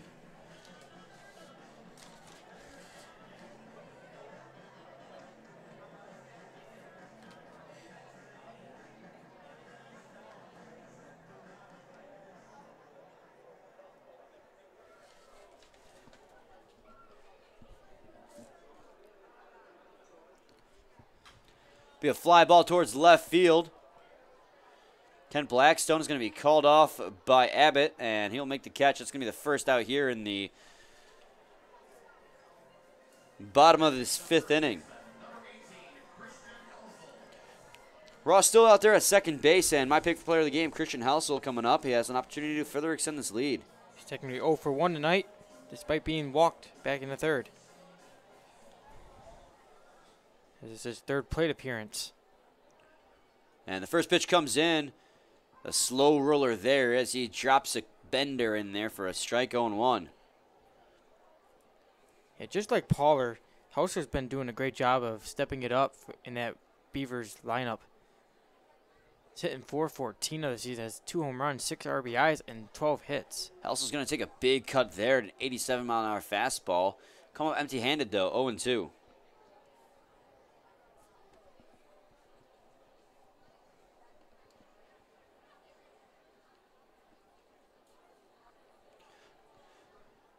The 0-2 is going to be grounded foul.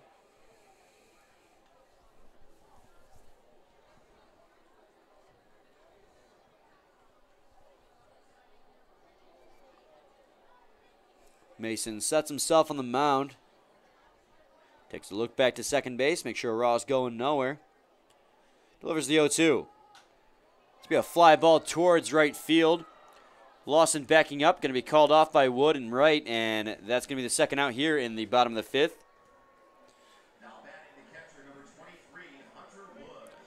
So now Hunter Wood will stand in. He does have a hit in this ball game this evening. Yeah, 1 for 2 so far. That hit came back in the 3rd. Wasn't able to come around to score, though, as he was stranded there after Dan Kennan, the batter after him, flew out to the left. But he has a runner over there at second, which is Raw. Any swing of the bat, good swing of the bat, could bring him home.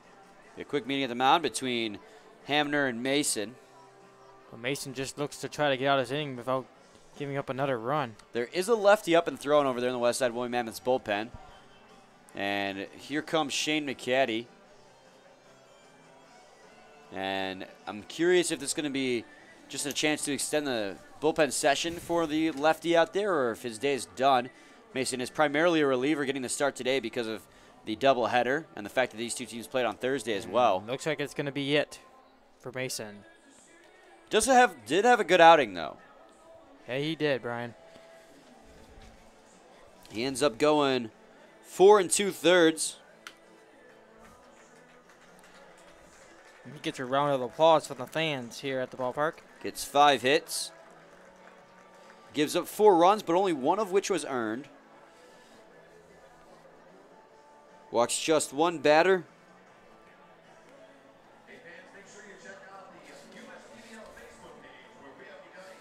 And manages to strike out 5. So great performance there by Josh Mason. A guy who's primarily a reliever was asked to come into a starting role here and goes almost 5 innings pitched.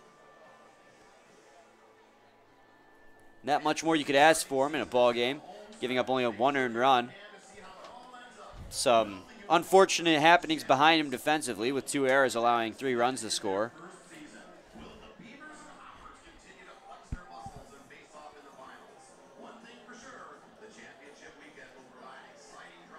But I'd say, if I'm Shane McCaddy, I'm pretty pleased with his performance today. Oh, yeah, because, you know, they had that game earlier today, and it's good to see, especially a reliever coming out of bullpen, have a decent start in their first outing as a starter. Now, doing the pitching on the mound is left-hander Sean Kennedy. Sean Kennedy this season, in 71.5 innings pitched, has 2 wins, 7 losses. He's given up 83 hits, has given up 44 runs, 39 in which were earned. It has 43 strikeouts, given up 21 walks, has an ERA of 4.89. How many innings pitched did you say he had? 71.5. That is a lot of innings pitched for a reliever, considering Josh Mason only has 25 coming into today. So clearly Sean Kennedy is someone that the Westside William Mammoths lean heavily on out of the bullpen. He did start the season as a starter, though. So that's part of the reason why his innings pitched is so high. Let's see what he can do here and try to giving up another run in this inning. He already gave a run, already came across the score for the Beavers in this inning due to Brandon Raw's RBI double. Yeah, it was a line drive down the third base line that rolled all the way to the wall. He's going to check a swing on that one, and it's going to be a ground ball to the pitcher, and that'll be it here in the bottom half of the inning, bottom half of the 5th inning. So we go to the top of the 6th inning where the Beavers now lead at 4-0 thanks to an RBI double from Brandon Raw. When we come back, it's going to be Joey Davis, Riley Palmer, and Tommy Fiesel set to lead things off. We'll be back shortly with more. Please stay tuned.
Welcome back, everyone. Brian Fisher, Dan Dilber with you here in the top of the 6th inning. Beautiful Saturday evening matchup between the Hoppers and the Beavers. I'm sorry, Mammoths and the Beavers. I don't know why I said Hoppers, as that's going to be a fly ball towards center field. Fiesel coming in will be called off by Blackstone, who makes the catch just barely on the outfield grass. You know, Randy Wynn's doing a great job this evening, making quick work. Yeah, that was actually DJ Martinez who made that catch at short. I apologize for that. I accidentally still had the Beavers out in front of me, their lineup card. It's all right. It's been a long day for both of us, hasn't it? Yeah, it's a mistake I just apologize for. So Riley Palmer stands in.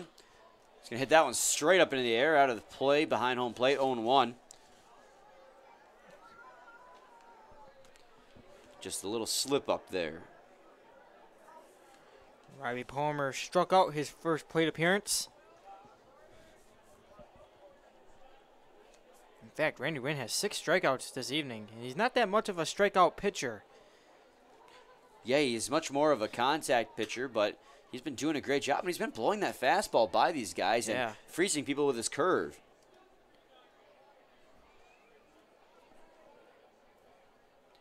Comes the 0-2 pitch. It's be a slider inside, 1-2.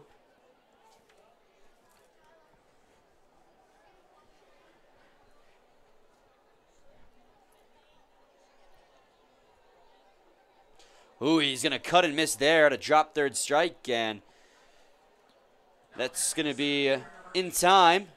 Yeah, great job by Hunter Wood. Another strikeout for Randy Wynn. Yeah, no, that's number 7.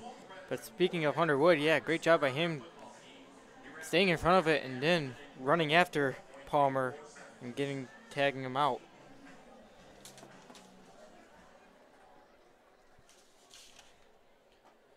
First pitch to Tommy Fiesel is going to be a a strike on the outer third of the plate, 0-1. That one was close. Thomas Fiesel is 0 for 2 tonight, grounded out and struck out. It's going to be a ground ball towards DJ Martinez at short. The throw to first is going to be dropped by Halsell. Yeah, that was a tough play all around. I think they're going to award that one as a hit, though, to Fiesel because that was just a tough play at the plate, or a tough play at the base either way. A great job by D.G. Martinez not giving up on the play and still throwing over there. And great job by Christian Household over there at first, getting off the base pad. And it will be a base hit for Tommy Fiesel, his first of the night.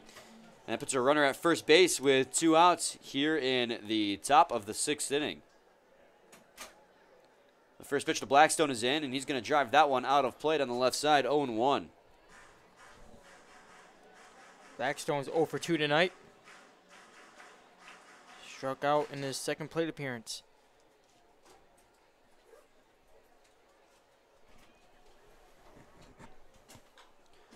It's going to be a ground ball fouled on the right side. Hustle will play it, but it's foul, so nothing much to do with it. 0-2 now. Shooting at the first is Fiesel as he went on the contact.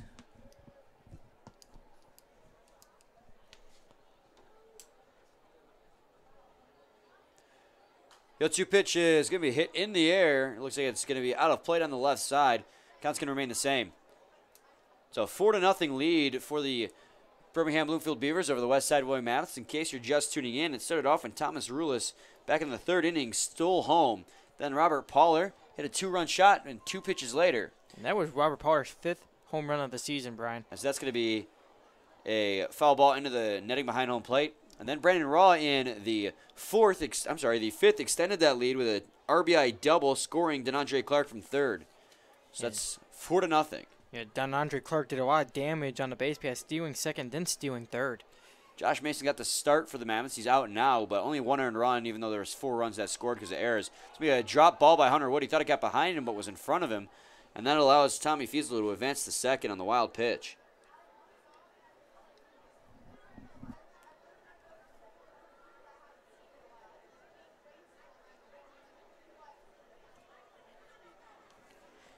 So that was runner in scoring position for Kent Blackstone, who is 4th in the league in RBIs currently.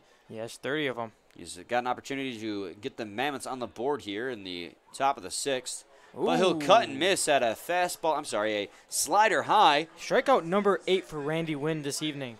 And we're going to go to the bottom of the 6th inning where it's still a 4-0 lead for the Birmingham-Bloomfield Beavers.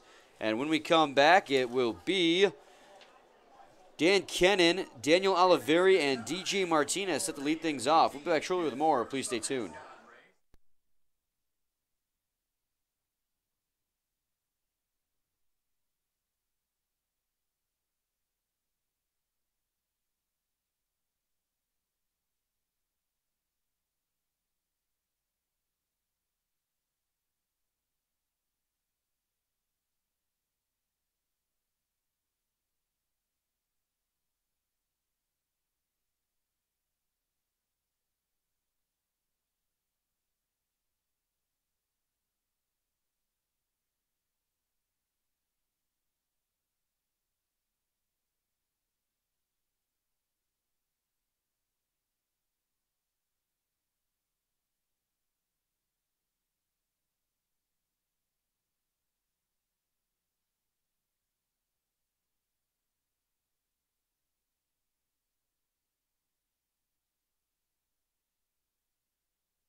Welcome back, everyone. Brian Fisher and Dan Dilber with you here as we Approach the bottom half of the 6th inning, and Dan, it's a 4-0 lead still for the Birmingham-Bloomfield Beavers. Yes, it is. Robert Pollard with that 2-run shot in the 3rd. Really extend the lead there, but then you got Brandon Rowe with the RBI double back in the 5th. They got that 4-0. Dan Kennan is going to try and check his swing on a first pitch curveball, but will make contact and ground it fouled on the 3rd base line. Sean Kennedy is still out there on the mound for the Westside William Mammoths after getting the final out last inning. Dan Kennan is going to foul that one off down the right side, 0-2. Dan Cannon's 0 for 2 tonight, struck out and then flew out to the left fielder, Alex Abbott. Yeah, struck out looking back in the 2nd. So that's going to be a ball outside. Try to freeze him looking with that curveball, but it ended up down low and away. So 1-2. Goes back to the curveball that time, and it's going to be hit into the patio in right field. I got some action in the Westside William Mammoths bullpen, and it's the right-hander Travis McQueen. McQueen, who got the start earlier today. So a little bit interesting to see him throwing and possibly coming in today. As the 1-2 is going to be a ground ball. The shortstop Blackstone has it. The throw to first is going to be in time, beating Dan Kennan by about half a step. Oh, wow. Beautiful play there. So now Daniel Oliveri will stand in.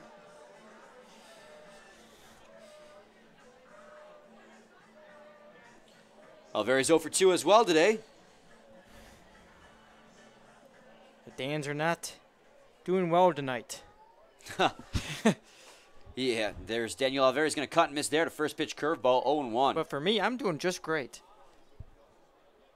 Even though I'm a little bit tired since we were here earlier in the ball game. Today.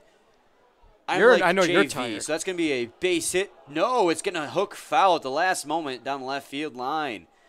I'm like JV. I get better as the game goes on. At least vintage JV. 0-2. Although he's doing really well this year, too. Yes, he is. So while I was tired at the beginning of the game, I'm starting to get my second wind here.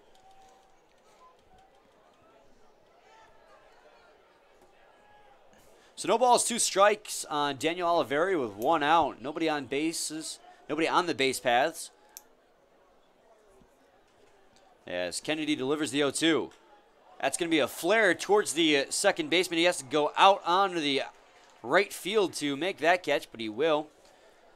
So Lawson makes the catch, and that's 2 outs now here in the bottom half of the 6th. DJ Martinez is also 0 for 2 tonight. He struck out and then grounded out to the third baseman, Riley Palmer, his last plate appearance. Came in tonight's ballgame hitting .203 of the season. Be a first pitch changeup that'll be outside. Be on the outer third of the plate. Called for a strike. 0-1. That one looked like it was a little bit outside, but called for a strike. That's going to be a ground ball towards the third baseman. The relay to first in time. And it's going to pull Whisker off of first base, and a nasty spill by DJ Martinez running down the base paths, and he's in some clear pain as Chris Newell comes running out.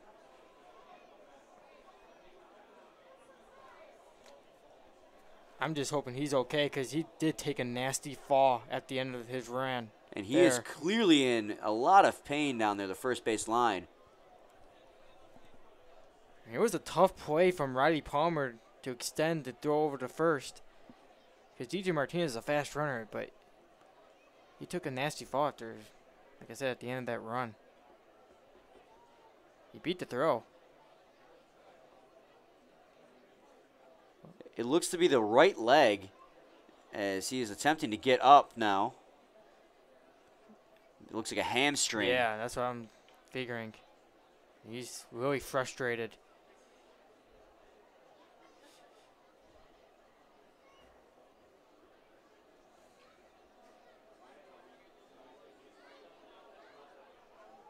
He's trying to stretch it out now.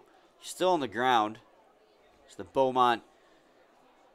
Beaumont health team is here trying to help him, and he's now trying to bend it. Yeah, they do a great job with these players and making sure they're healthy, and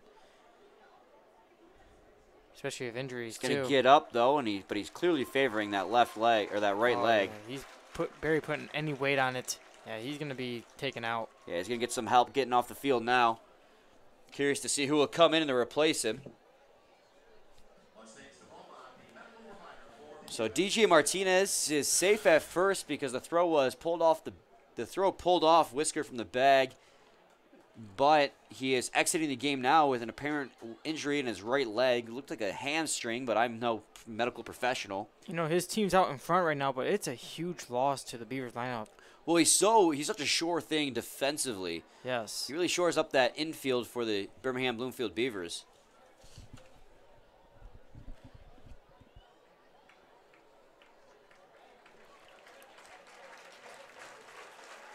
He gets a round of applause from the fans here. It's just unfortunate there.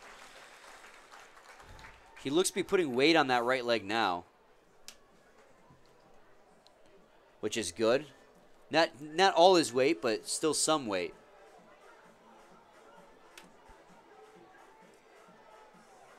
Now I'm curious who's going to replace him on the base pads and in this ball game.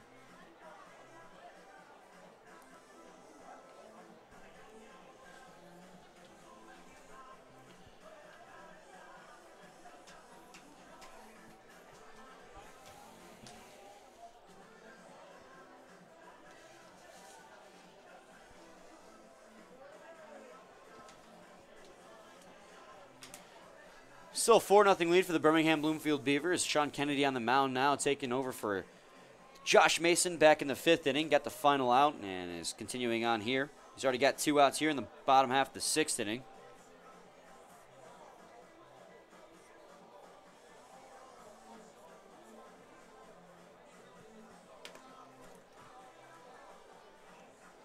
Manager Chris New still trying to figure out who he wants to replace for DJ Martinez.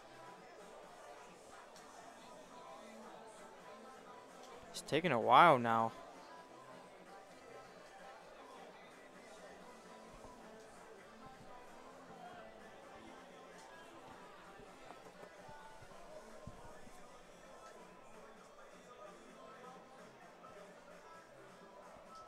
Looks like it's going to be Gerard Hernandez Yes. who will take over on first base.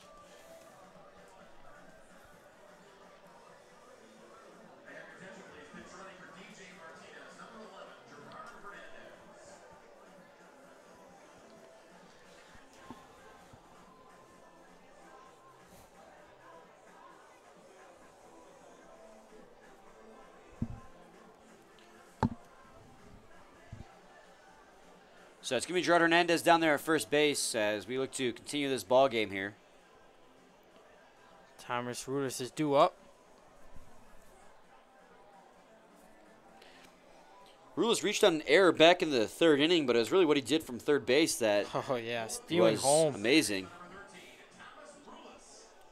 He broke for home plate and was able to slide in safely before the pitch made it to the catcher. Yeah, that way we got a spark there happening for the Beavers in that inning, and then you got a 2-run shot there from Robert Parr right after. Yeah, just 2 pitches later.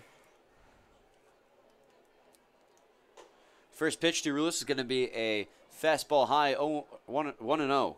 He's got that second leading batting average, or leading batting average, I should say. My correction. Yeah, Here in the league at 363. Ooh, cut on and miss there is Rulis 1-1.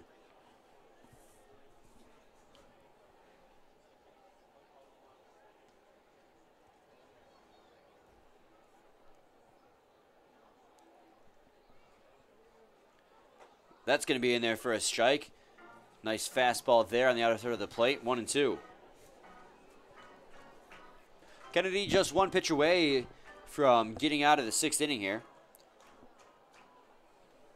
Been 3 errors committed by the Mammoths today defensively as Rulis gets a piece of that one. And that's really hurt him. Yes, it has. That's 3 of the runs that have scored are because of errors. And now they have a runner at first base because of a throwing error.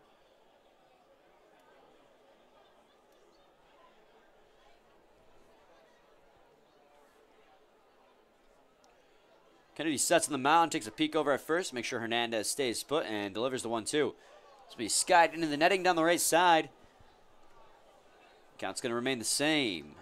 Beavers scored 4 runs earlier in today's ball game and ended up winning 4-2.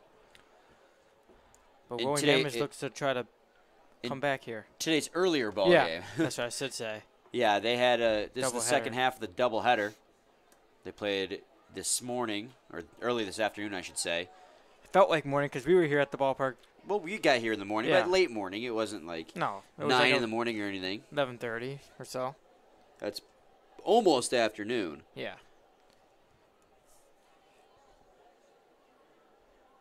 Tomorrow is an afternoon ball game between the Utica Unicorns and the Eastside Diamond Hoppers at 1:35. Be a ball high. Count's going to fall even 2-2. We'll be on the air about, what, 1:20? We'll go on at 1:20. Yes, sir.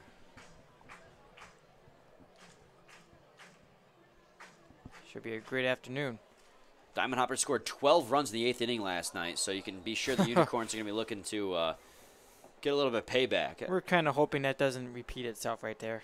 Well, That was long. The Eastside Diamond Hoppers and the Utica Unicorns, let me tell you, they have the record for most runs scored in a single inning. That was 12 by the Eastside Diamond Hoppers. They also have the record for most runs scored total in a game, and I believe that was at 31. It was Yes, it was 17 to 15. 32, 17 to 15. And Rulis is going to cut and miss there at a fastball right down the middle, and he's going to end the inning. They're going to leave a runner stranded at first, but they still have a 4-0 lead as we go to the top of the 7th. Due up for the Westside Woolly Mammoths when we come back is going to be Alex Abbott, Ethan Whisker, and Kyle Hamner. We'll be back shortly with more. Please stay tuned. Ladies and gentlemen, if you could please direct your attention towards home plate. We are proud to introduce Jeff and Chelsea. And Jeff and Chelsea have been blessed and are expecting an addition to their family. And with the help of Diamond Hoppers Casey Chenoweth, we are about to find out whether their bundle of joy is going to be a boy or a girl.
Welcome back, everyone. Brian Fisher and Dan Delber with you here for the top of the 7th inning.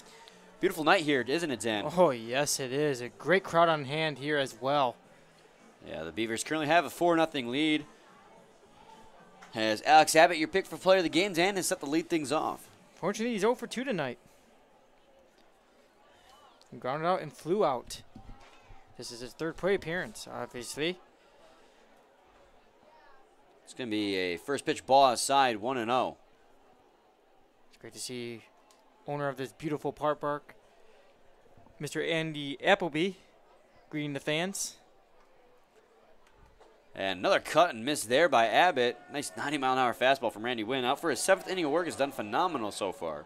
Yes, it is. You know, been having a great night.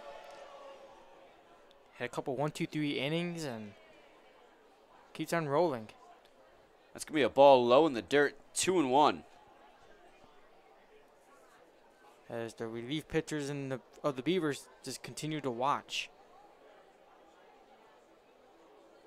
And watch him go to work. He's going to drive that one high in the air towards center field. Charging is Oliveri, and he will make the catch on the run as his hat comes off. Yeah, it was tough. He showed off excellent range there in center as he had to come charging straight towards home plate to make that catch. So now Ethan Whisker will stand in with one down here in the top of the 7th. trying to do something to spark the Westside Woolly Mammoths lineup.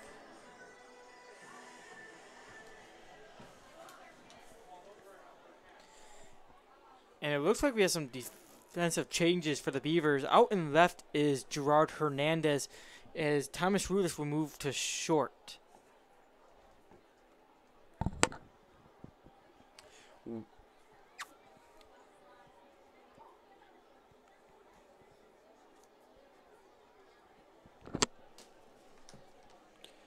Then that has me wondering who is now at second base.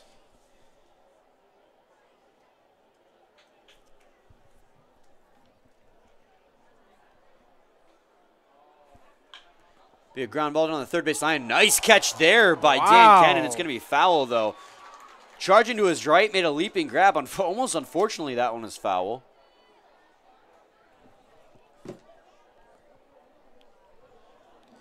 Looks like it's going to be Robert Pollard over there at second. So Pollard moves from left to second base. Rulis moves to shortstop from second base. And Gerard Hernandez, who came in for the injured Martinez, moves to left. A lot of changes. Luckily, we have so many players in this league that can play outfield and infield. Oh, yeah. So Ethan Whisker's back at the plate and digs back in that batter's box. It's 0-1 still on Whisker. As the pitch comes in from Wynn. Be popped high in the air into foul territory. Wood over to try and make the catch, but it's going to land out of play. 0-2. We definitely had the fans jumping. That fly ball. We're not talking enough about Randy Wynn, I swear. No, we're not. He's only given up 2 hits so far through the first 6 innings of work. And, we talk about him being a contact pitcher, Mm-hmm.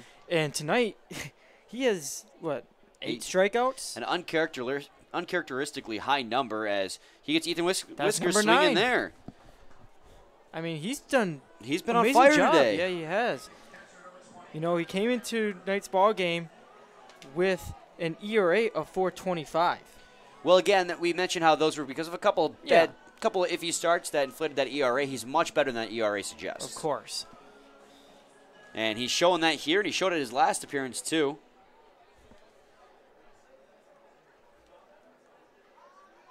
Here comes the first pitch to Hamner. Be a ball high 1-0.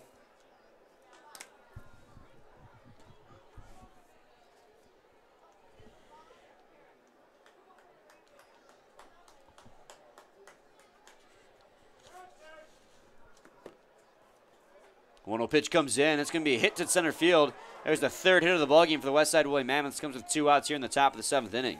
And they need many more of those if they want to get back in this ball game. So Sean Wood will step in. Sean Wood's 0 for 2, striking out twice. He's going to try. He's going to try and avoid the hat trick in strikeouts.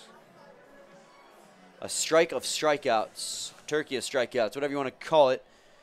Not what you want. As the first pitch comes in here, and he's going to swing and miss there at a first pitch fastball. 0-1.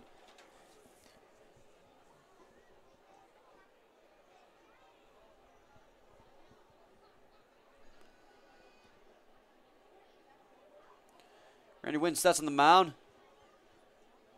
Delivers the 0-1 pitch. That's going to be hit high in the air towards left field into foul territory. Kennan on the charge is not going to make it in time, as I believe that one landed out of play in the left field patio. And it did. So 0-2 now.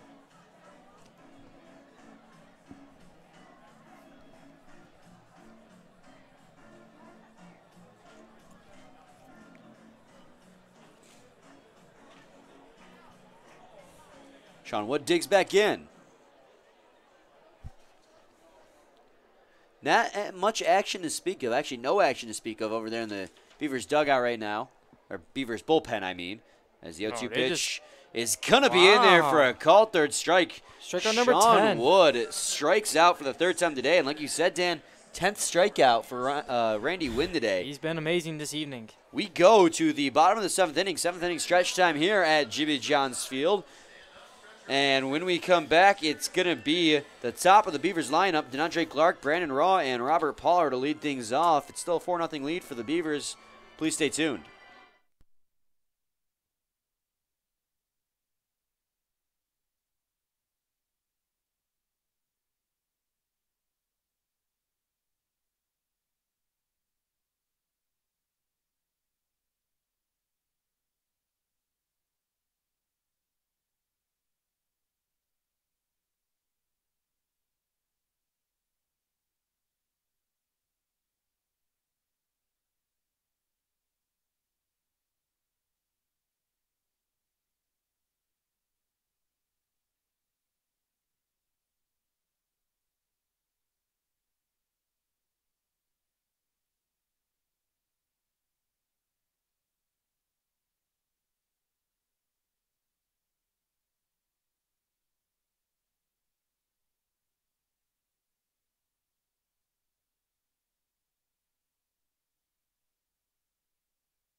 Welcome back, everyone.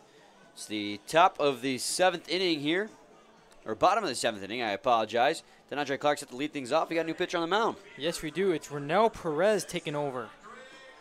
Yeah, he takes over for Sean Kennedy, who did good in relief. Did well, if you want to be grammatically correct. He goes 1 1/3 innings pitch, gives up no hits, no runs, and that's going to be a base hit to left field for DeAndre Clark. Almost rolls to the wall, and he's going to round first base, head into second. And he'll slide in time. DeAndre Clark utilizing all his speed there to slide in. Couldn't even finish my stat line praising Sean Kennedy. So it's going to be a leadoff double for DeAndre Clark. Put his team in good situation here with no outs and a runner on second. Chance to extend the lead. Again, Sean Kennedy had 1 1/3 inning pitch. No hits, no runs, none earned, no walks, and 1 strikeout. So very good. Yes, he did. Did a great job coming in for Josh Mason, who made his first start coming out of the bullpen usually for the Roy Mammoths. That's going to be a line to right field and Whoa! a beautiful diving play by Sean Wood out there in right field to rob Brandon Raw of a base hit. Yeah, if he would have gotten that, that definitely would have been a hit if he would have. I was about ready to call that a base hit, Yeah, and then I me saw too. Wood on the charge. I was like, no, I'm going to hold off for a second. I had my pencil on the score sheet and label as a hit, but Sean Wood comes diving in to rob that one. So that'll be 1 out here in the bottom of the 7th inning. Runner still at second base for Robert Pollard. Robert Pollard had that 2-run shot back in the 3rd. Yeah, that really did the damage for the Beavers. They lead it 4-0 now. Just prior to that was Thomas Rulis stealing home.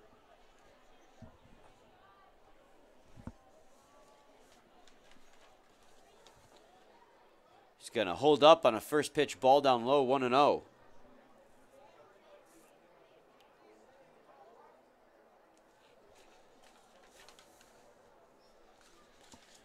Press sets on the mound and delivers the 1-0. That's going to be down low as well, 2-0. Pollard has 5 home runs this season for the Beavers. He's been really stepping it up in this lineup. He's 22 hits coming in tonight's ball game. Had 15 RBIs. And extend. It's going to be a 3-0 count now on Robert Pollard. With that 2-run shutter, he has now 17 RBIs of the season. Has a chance to make it 18 with DeAndre Clark speed over there at second. A great swing from him.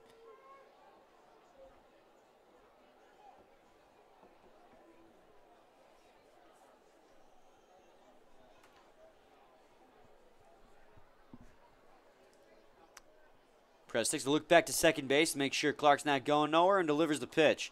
Be a ball aside, he loses Poller. So I'll put runners at first and second now with an out. Although it will set up the double play, so all is not lost. My pick for player of the game standing in now, Christian Helsel.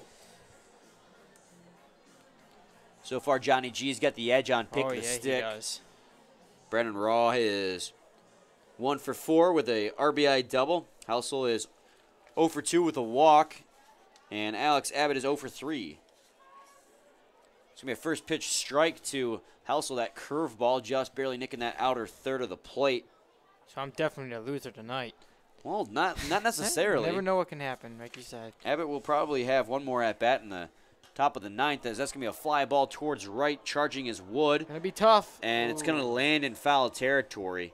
Man, imagine if that would have stayed fair. So it'll be 0-2 now on Helsel. That definitely would have scored DeAndre Clark because he was at third with ease with the speed that he has at second.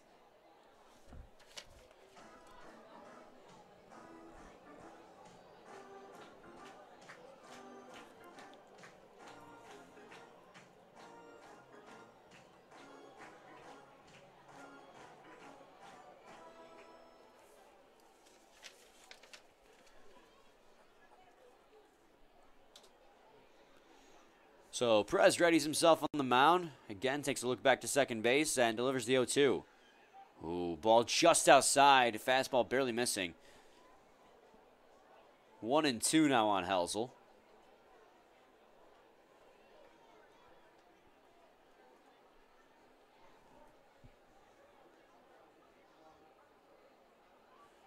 Once you pitch in the dirt, and count's going to fall even 2-2.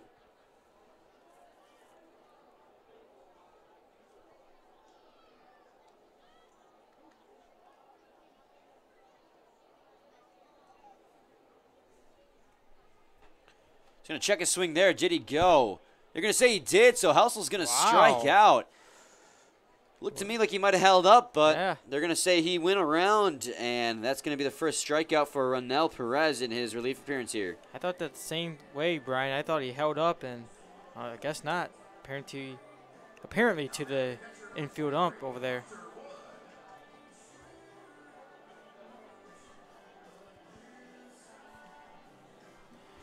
So that'll bring up Hunter Wood. He's 1 for 3 today. Ronel Perez came in the ball game tonight with 8 strikeouts. That was number 9 of the season for him.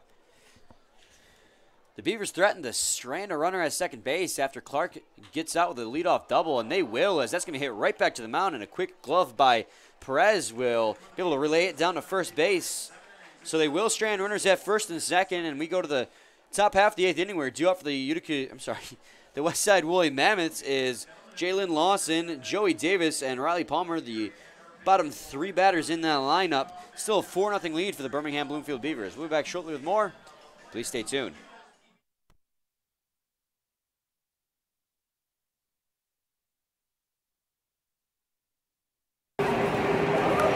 Got a mascot here for you. Ladies and gentlemen, at this time, please direct your attention to the video board. Someone has a very important question to ask.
Welcome back, everyone, to the top half of the 7th inning where Jalen Lawson is about to lead things off for the Westside Bully Mammoths. And Randy Wynn's out there for his 8th inning of work in this ball game. Yes, he is. He's been absolutely dominant, only giving up 3 hits so far to this point. 10 strikeouts he has. Hasn't walked a single batter so far, knock on wood. There you go. Does this count? I mean, I guess it does count as wood. It's got his basis in wood. As Lawson's going to foul the first pitch off, 0-1. Lawson is 1 for 2 today.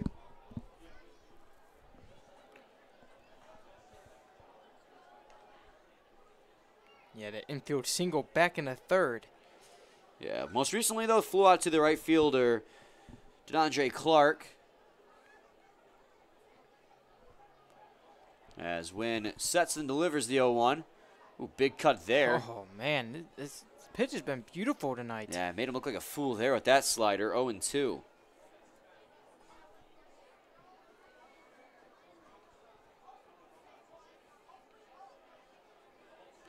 Oh, he's going to cut and miss there at a curveball low. That was a nasty pitch from Randy Wynn to get Lawson. Yeah, he had to go golfing for that one. And what is that, the 10th strikeout now? That's 11th.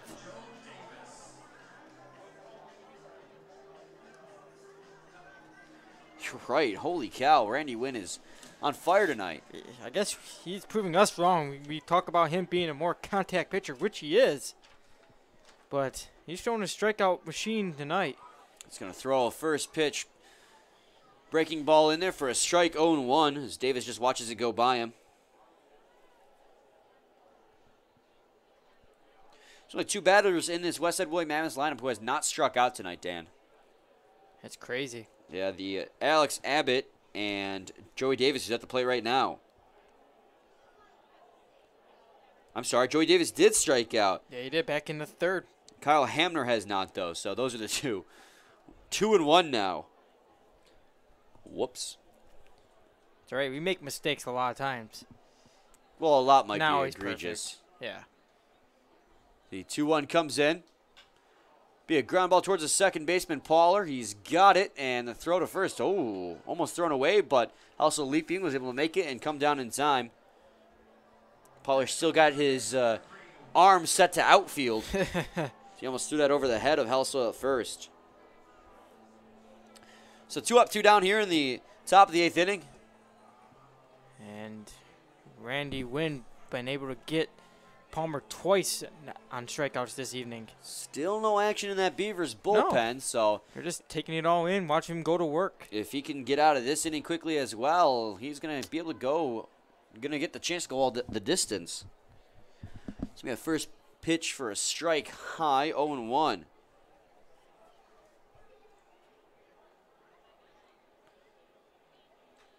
He's going to barely get a piece of that one and foul in the netting behind home plate, 0-2.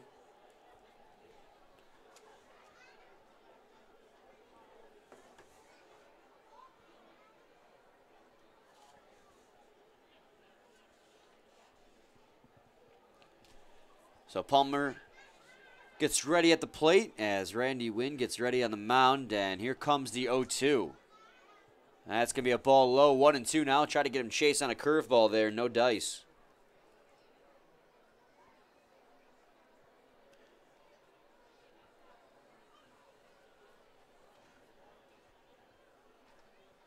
One, two.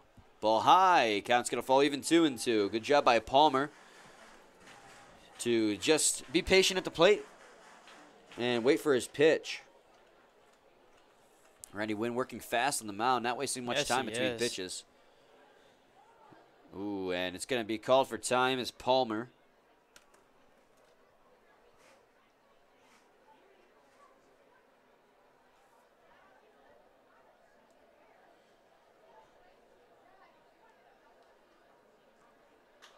He's going to drive that one pretty high in the air towards the gap in right center. And luckily, Oliveira was already playing deep and will make the catch. They had a loud sound coming off of Palmer's bat. Yeah, unfortunately, hit it towards the deepest part of the ballpark. And that's going to be it here for the top of the 8th inning. We go to the bottom of the 8th. Still a 4-0 ball game for the Beavers. And due up for them in the bottom half of the inning is going to be Kenan, Oliveira, and Hernandez. And Randy Wynn has another 1-2-3 inning. He just continues to stroll. Oh, yeah, he does. We'll be back shortly with more. Please stay tuned.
Welcome back, everyone. Brian Fisher and Dan Dobler with you here at Jimmy John's Field.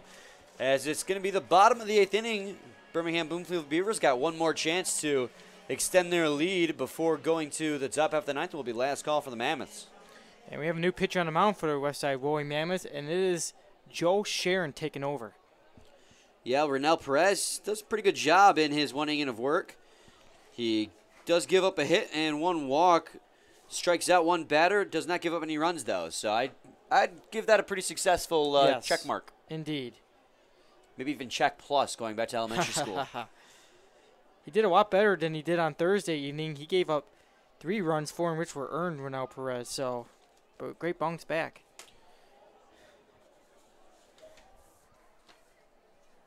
Now Joe Sharon, who's taken over on the mound, in 15 innings pitch, has 2 wins, 0 losses, given up 12 hits, has given up 15 walks, has 23 strikeouts, given up 7 runs, 4 in which were earned, an ERA of 2.34. So the Mammoths pulling out the stops here in the bottom of the 8th just to try and maintain this deficit so they can try and chip away at it at the top half of the 9th. Bringing out Joel Sharon, who's been dominant on the mound out of the bullpen for the Mammoths. It's a 2-2 count right now on Dan Kennan. He's the leadoff batter here in the bottom of the 8th as the pitch comes in. He's going to hit that one on a line right into the netting down the right side. Count's going to remain the same. Dan Cannon's 0 for 3 tonight. Let's hope he can change that here, Dan. Yes.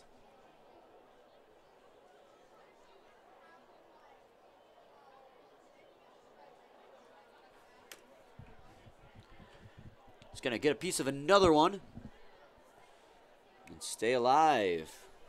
Good job just to protect the plate there as he tried to fend off a curveball.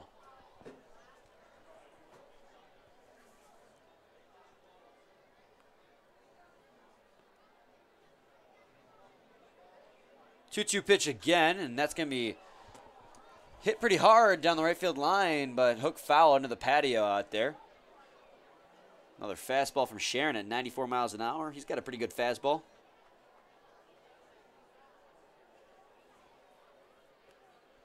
Sharon sets.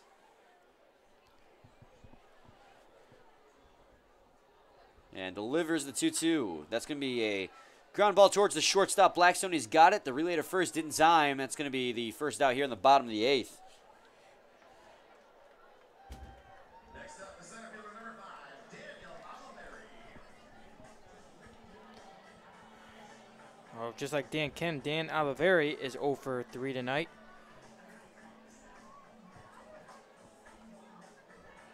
Oliveri will stand in now to face Joel Sharon. Trying to throw a first pitch bender, but it won't come back over the plate.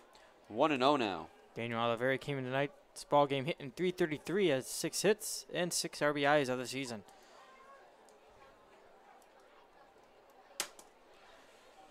1-1 now after that 1-0 fastball hits the outer third of the plate. Ooh, big cut there. As another fastball comes in near the same location. Oliveri thought he could get a piece of it, but comes up empty. So 1-2 is the count. And the pitch from Sharon. Ooh. And goes to the changeup that time on the Beautiful. outer third of the plate. Really messed up Oliveri there as he goes down on strikes. That was a great location there from Joe Sharon and just a beautiful changeup from him. Yeah, he went back to the same location but changed up the pitch and the change in velocity. Had Oliveri swinging too early and, like you said, Dan, made him look a little bit like a fool. Oliveri's been very good for the Westside Woolly Mammoths so far. I'm sorry, the Birmingham-Bloomfield Beavers so far this season since his debut last weekend. But that time there, it was Joel Sharon who got the better of him. That's going to be a strike at the knees, 0-1. Gerard Hernandez came in to pinch run for Martinez back in the 6th inning. Yeah, Martinez took a tumble. Oh, he reached safely over there at first. Because of an error. But like you said, took a nasty spill and had an apparent right leg injury. Let's hope he is okay and gets better and gets back in the lineup for the Beavers. So Hernandez pinch ran, and he's playing left field right now. Well, right now he's actually at the plate, but he's playing left field defensively. That'll be a ball inside, 1-2 now. Gerard Hernandez hit a 3-run bomb a couple weeks ago against the Eastside Downhoppers, I believe. I'm not sure if Yes, that's... it was, Brian. It was, okay. And it ended up being the difference maker. yes, it did. It was the Hoppers, that's right, because they scored 5 in the bottom of the ninth inning, trying to make a comeback, and that 3-run bomb, if it weren't for that, they would have made that comeback. So, Gerard Hernandez does got some power in his bat. Even though he's hitting 136 right now of the season, has 12 hits, 2 home runs, and 15 RBIs. When he does hit the baseball, it tends to go pretty far. It's going to be a ground ball through the right side, a base hit for Gerard Hernandez. So a base hit here in the bottom of the 8th inning is going to get a runner on for Thomas Rulis.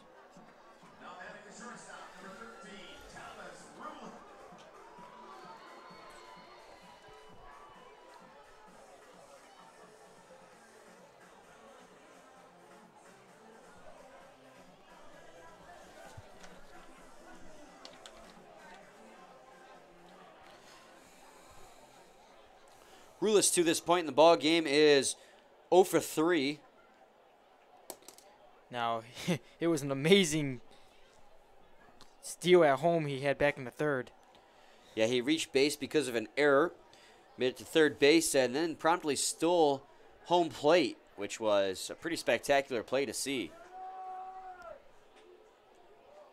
He was the first run of the ball game for the Hoppers. That's going to be a base hit to right field. He has his first hit of the ball game, and that's going to put a runner at first and second. So back-to-back hits here for the Beavers. So now the Beavers have a runner in scoring position. And DeAndre Clark's going to come up to bat. He had that double his last time up. He has 2 hits in this ball game, or 3 hits in this ball game. 2 stolen bases as well.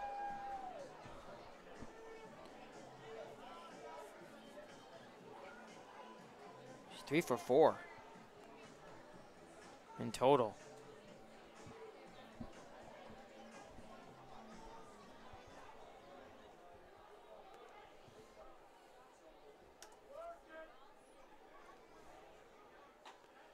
Swing and a miss there at a first pitch fastball from Clark, 0-1. Clark's having a pretty good game at the plate. Yeah, I just mentioned he had 3 hits in this ball game, including a double. Yeah, he came around to score one of those times after stealing second and third base. This will be a foul ball. So he's been a pretty big catalyst for the Birmingham-Bloomfield Beavers today, as he always is. That's why he bats in that number 1 spot in the lineup.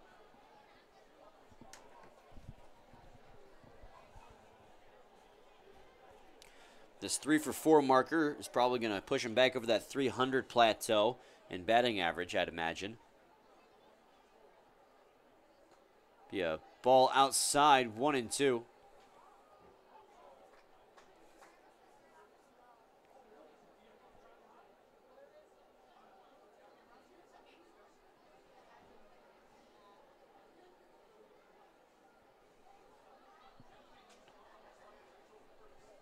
Runners at first and second. Here's the 1-2. It's going to get away from Hamner. It was going to be a passed ball, but no one advances, so no harm done. So it's going to be a 2-2 count instead.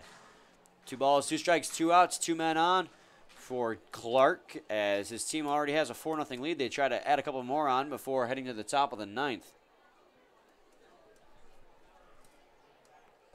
Ooh. Swing and a miss. He goes down on strikes. Joel Sharon comes out here, gives up a couple hits, but leaves them stranded. We go to the top of the 9th inning, where it's going to be the last call for the Westside Woolly Mammoths. And due up for them is going to be the top of their lineup. Tommy Fiesel, Kent Blackstone, and Alex Abbott will be due up. We'll be back shortly with more. Please stay tuned. Hey, it's Matt Derry out here in right field in front of the merchandising tent and the trailer. We're having a blast. Get your USPBL gear right here. We've got 24 different kind of hats. We've got jerseys, pennants, foam figures. This Westside Woolly Mammoths jersey is straight fire. You've got to get these jerseys, these hats, everything out here in right field. And, of course, the merchandising area behind home plate in the grandstand. Check it out.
Welcome back, everyone, to the top of the 9th inning. Last call for the Westside Mammoths. And Dan? Randy Wynn's back out there. Yeah, he's still out there for the 9th inning. I think he came in with, 95 pitches here in the Yeah, ninth? he's at 95 right now. But, I mean, he's just been amazing tonight. He's going to get a chance to go the complete game here. Ooh. As he gets Fiesel to swing and miss at a first pitch slider, 0-1. Yeah, had Fiesel fooled there on that pitch. Randy Wynn has 11 strikeouts this evening. Only giving up 3 hits. It's going to be a ground ball towards the shortstop, Rulis, and the throw is going to be in time. Wow, this is just, he's been an amazing night for Randy Wynn. Yeah, only giving up 3 hits and no walks. I mean, it's amazing. Phenomenal. Yeah, outstanding. I mean, there's so many words you can use. I mean, I haven't. I know my adjectives. I have a Yes. thesaurus. I don't have a thesaurus on me, but No. I mean, hey, I got an iPhone that's got a Yeah. thesaurus.com. There you go. I'm sure. Be a first pitch, change up, hit fouled on the third base line. 0-1.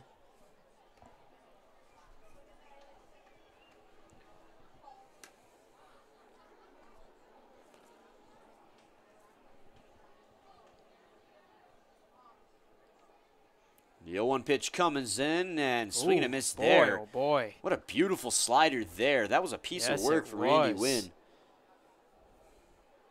0-2 now on Blackstone.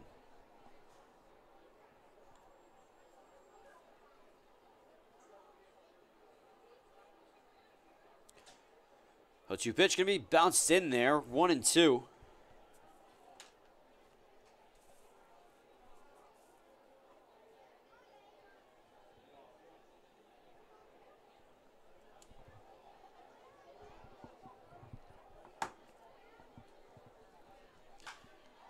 One-two pitch hit towards the second baseman, Pauler, who makes the throw to Helsel at first, and that'll be the second out. And the Mammoths are down to their final out here. Haven't really been able to put up much of a fight here in today's ball game. Randy Wynn has been untouchable on the mound. Only giving up 3 hits. It's crazy the way he's been pitching tonight. Gave up those 3 hits.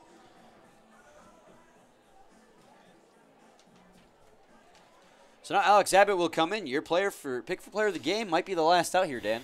Yeah, it might be. 0 for 3 so far today. I think Johnny G got us tonight. I believe so. As terms of who we picked, Brandon Raw played the best out of the 3 we picked. Yeah. 1-0 now as that pitch was low and inside.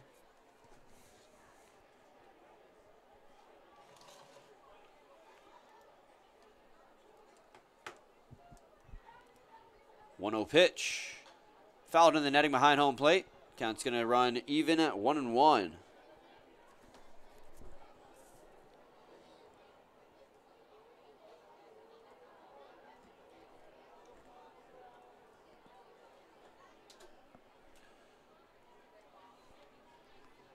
Randy Wynn delivers the next pitch. That's going to be hit hard to right field, but hooking foul. I might have had a distance if it would have straightened it out. Looked like he just swung the bat a little bit too early. Like you said, Dan, I think it was just a little. I think it had the distance. So 1-2. The Mammoths down to their final strike here in this ball game. It's been all Randy Wynn's night tonight. Seems like.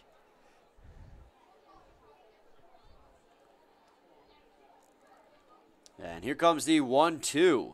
Swung on and missed. And Randy Wynn strikes out Alex Abbott to end the ball game. Complete game. A complete game shutout for Randy Wynn. Goes 9-inning pitched, gives up 3 hits, no runs, no walks. 12 strikeouts. And strikes out, I think, 13 now with that last one, actually. Or was it 12? It was 12. Phenomenal outing for Randy Wynn and the Birmingham-Bloomfield Beavers. They win both games here in this doubleheader. We're going to take a quick break, tally up our final scores or stat sheet, give you our player of the game, give you our post-game recap, and let you know what's coming up for tomorrow's afternoon ball game. But again, the Beavers won 4-0 on the back of a Randy Wynn complete game shutout. So we'll be back shortly with more. Please stay tuned.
Welcome back, everyone, to a post-game recap where the Beavers took down the Mammoths tonight 4-0.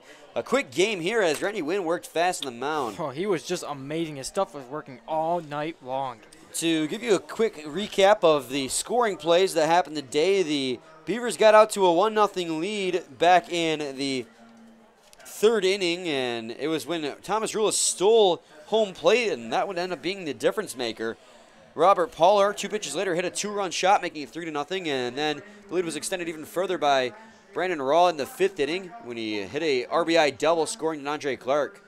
And that made it 4-0. That's how the score would stand. Starting pitchers for today were Wynn and Mason. We talked already about how great Wynn was, but we got to give credit to Mason as well. He is his first start as well coming out of the bullpen for the Mammoths. He went 4 2/3 innings pitched, gave up 5 hits, gave up 4 runs, only 1 was earned. There were a couple errors behind him defensively that kind of hurt them. Yeah, definitely those runs probably wouldn't have even happened with those errors. And he's going to give up 1 walk and had 5 strikeouts. Yeah, so a spot start for Josh Mason where he's normally going to go pitch 1 or 2 innings. He goes 4 2/3 and gives up that 1 earned run, striking out 5. So I think he did a pretty good job doing what they asked him to do today. Yeah, the relief pitching was really great for the Mammoths too. You had Sean Kennedy who went 1 1/3, gave up no hits, no runs, no walks, and 1 strikeout. Ronel Perez went 1 inning pitched, gave up 1 hit, 1 walk, 1 strikeout. Again, no runs. And Joel Sharon went 1 inning pitched, 2 hits, 2 strikeouts, no walks, and no earned runs. So the relief, all the pitching all around today was pretty good. It was just the defensive errors that really came around to hurt the Westside Woolly Mammoths. Yes, it did. So, Dan, okay, obviously I got to go through one more time Randy Wynn's final stat line. Okay. Complete game shutout, 9 innings pitched, 3 hits, no earned runs, no runs at all, no walks, and 12 strikeouts. He was literally phenomenal in every category. I mean, his pitches just were working for him tonight. I mean, he occasionally went with the fastball, went with the curveball, went with a slider. I mean, it was just amazing to see. Yeah, across the board.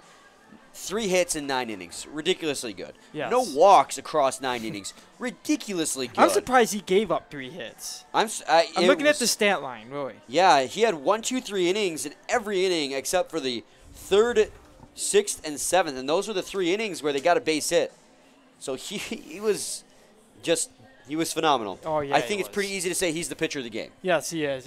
And of course, I say he's the player of the game, but also I got to give it to Robert Pollard tonight. Yeah, Robert Pollard hit a 2-run home run.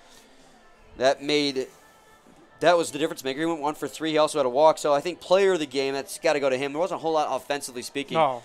Also, can't forget about Brandon Raw as well tonight. With he had an RBI double, but he was also 1 for 4. So 2 RBIs. Yeah. Another notable is Thomas Rula stealing home plate. Oh yeah. That was awesome. We're gonna have to talk to manager Chris New about that one. So, obviously, the winning pitcher is Randy Wynn, and the losing pitcher, unfortunately, is Josh Mason, despite him pitching well today. It was a great night. I mean, it really was. I mean, today it started with it was a doubleheader between these two. Beavers ended up winning 4-2 earlier, and then tonight they win it 4-0, and it was just a wonderful, great crowd on hand, and beautiful weather. Couldn't ask for any better. Yeah, beautiful weather. That's for sure. Anyways, Dan, what is on the menu for tomorrow's 1:35 p.m. start? We have the Utica Unicorns taking on the Eastside Diamond Hoppers, and every fan in attendance will get a USPBL poster. Ooh, now that is actually really nice. I don't know if you might have to snag one of those. I don't know. We can't. So it'd be nice if we could. Yeah. But anyways, that's going to do it from us here at Jimmy John's Field. Brian Fisher and Dan Dobler, as we will come back on the air at 1:20 tomorrow for that matchup between the Hoppers and Unicorns. Again, the total final score was Beavers 4, Mammoths 0, and we will catch you guys tomorrow. Thank you very much for tuning in.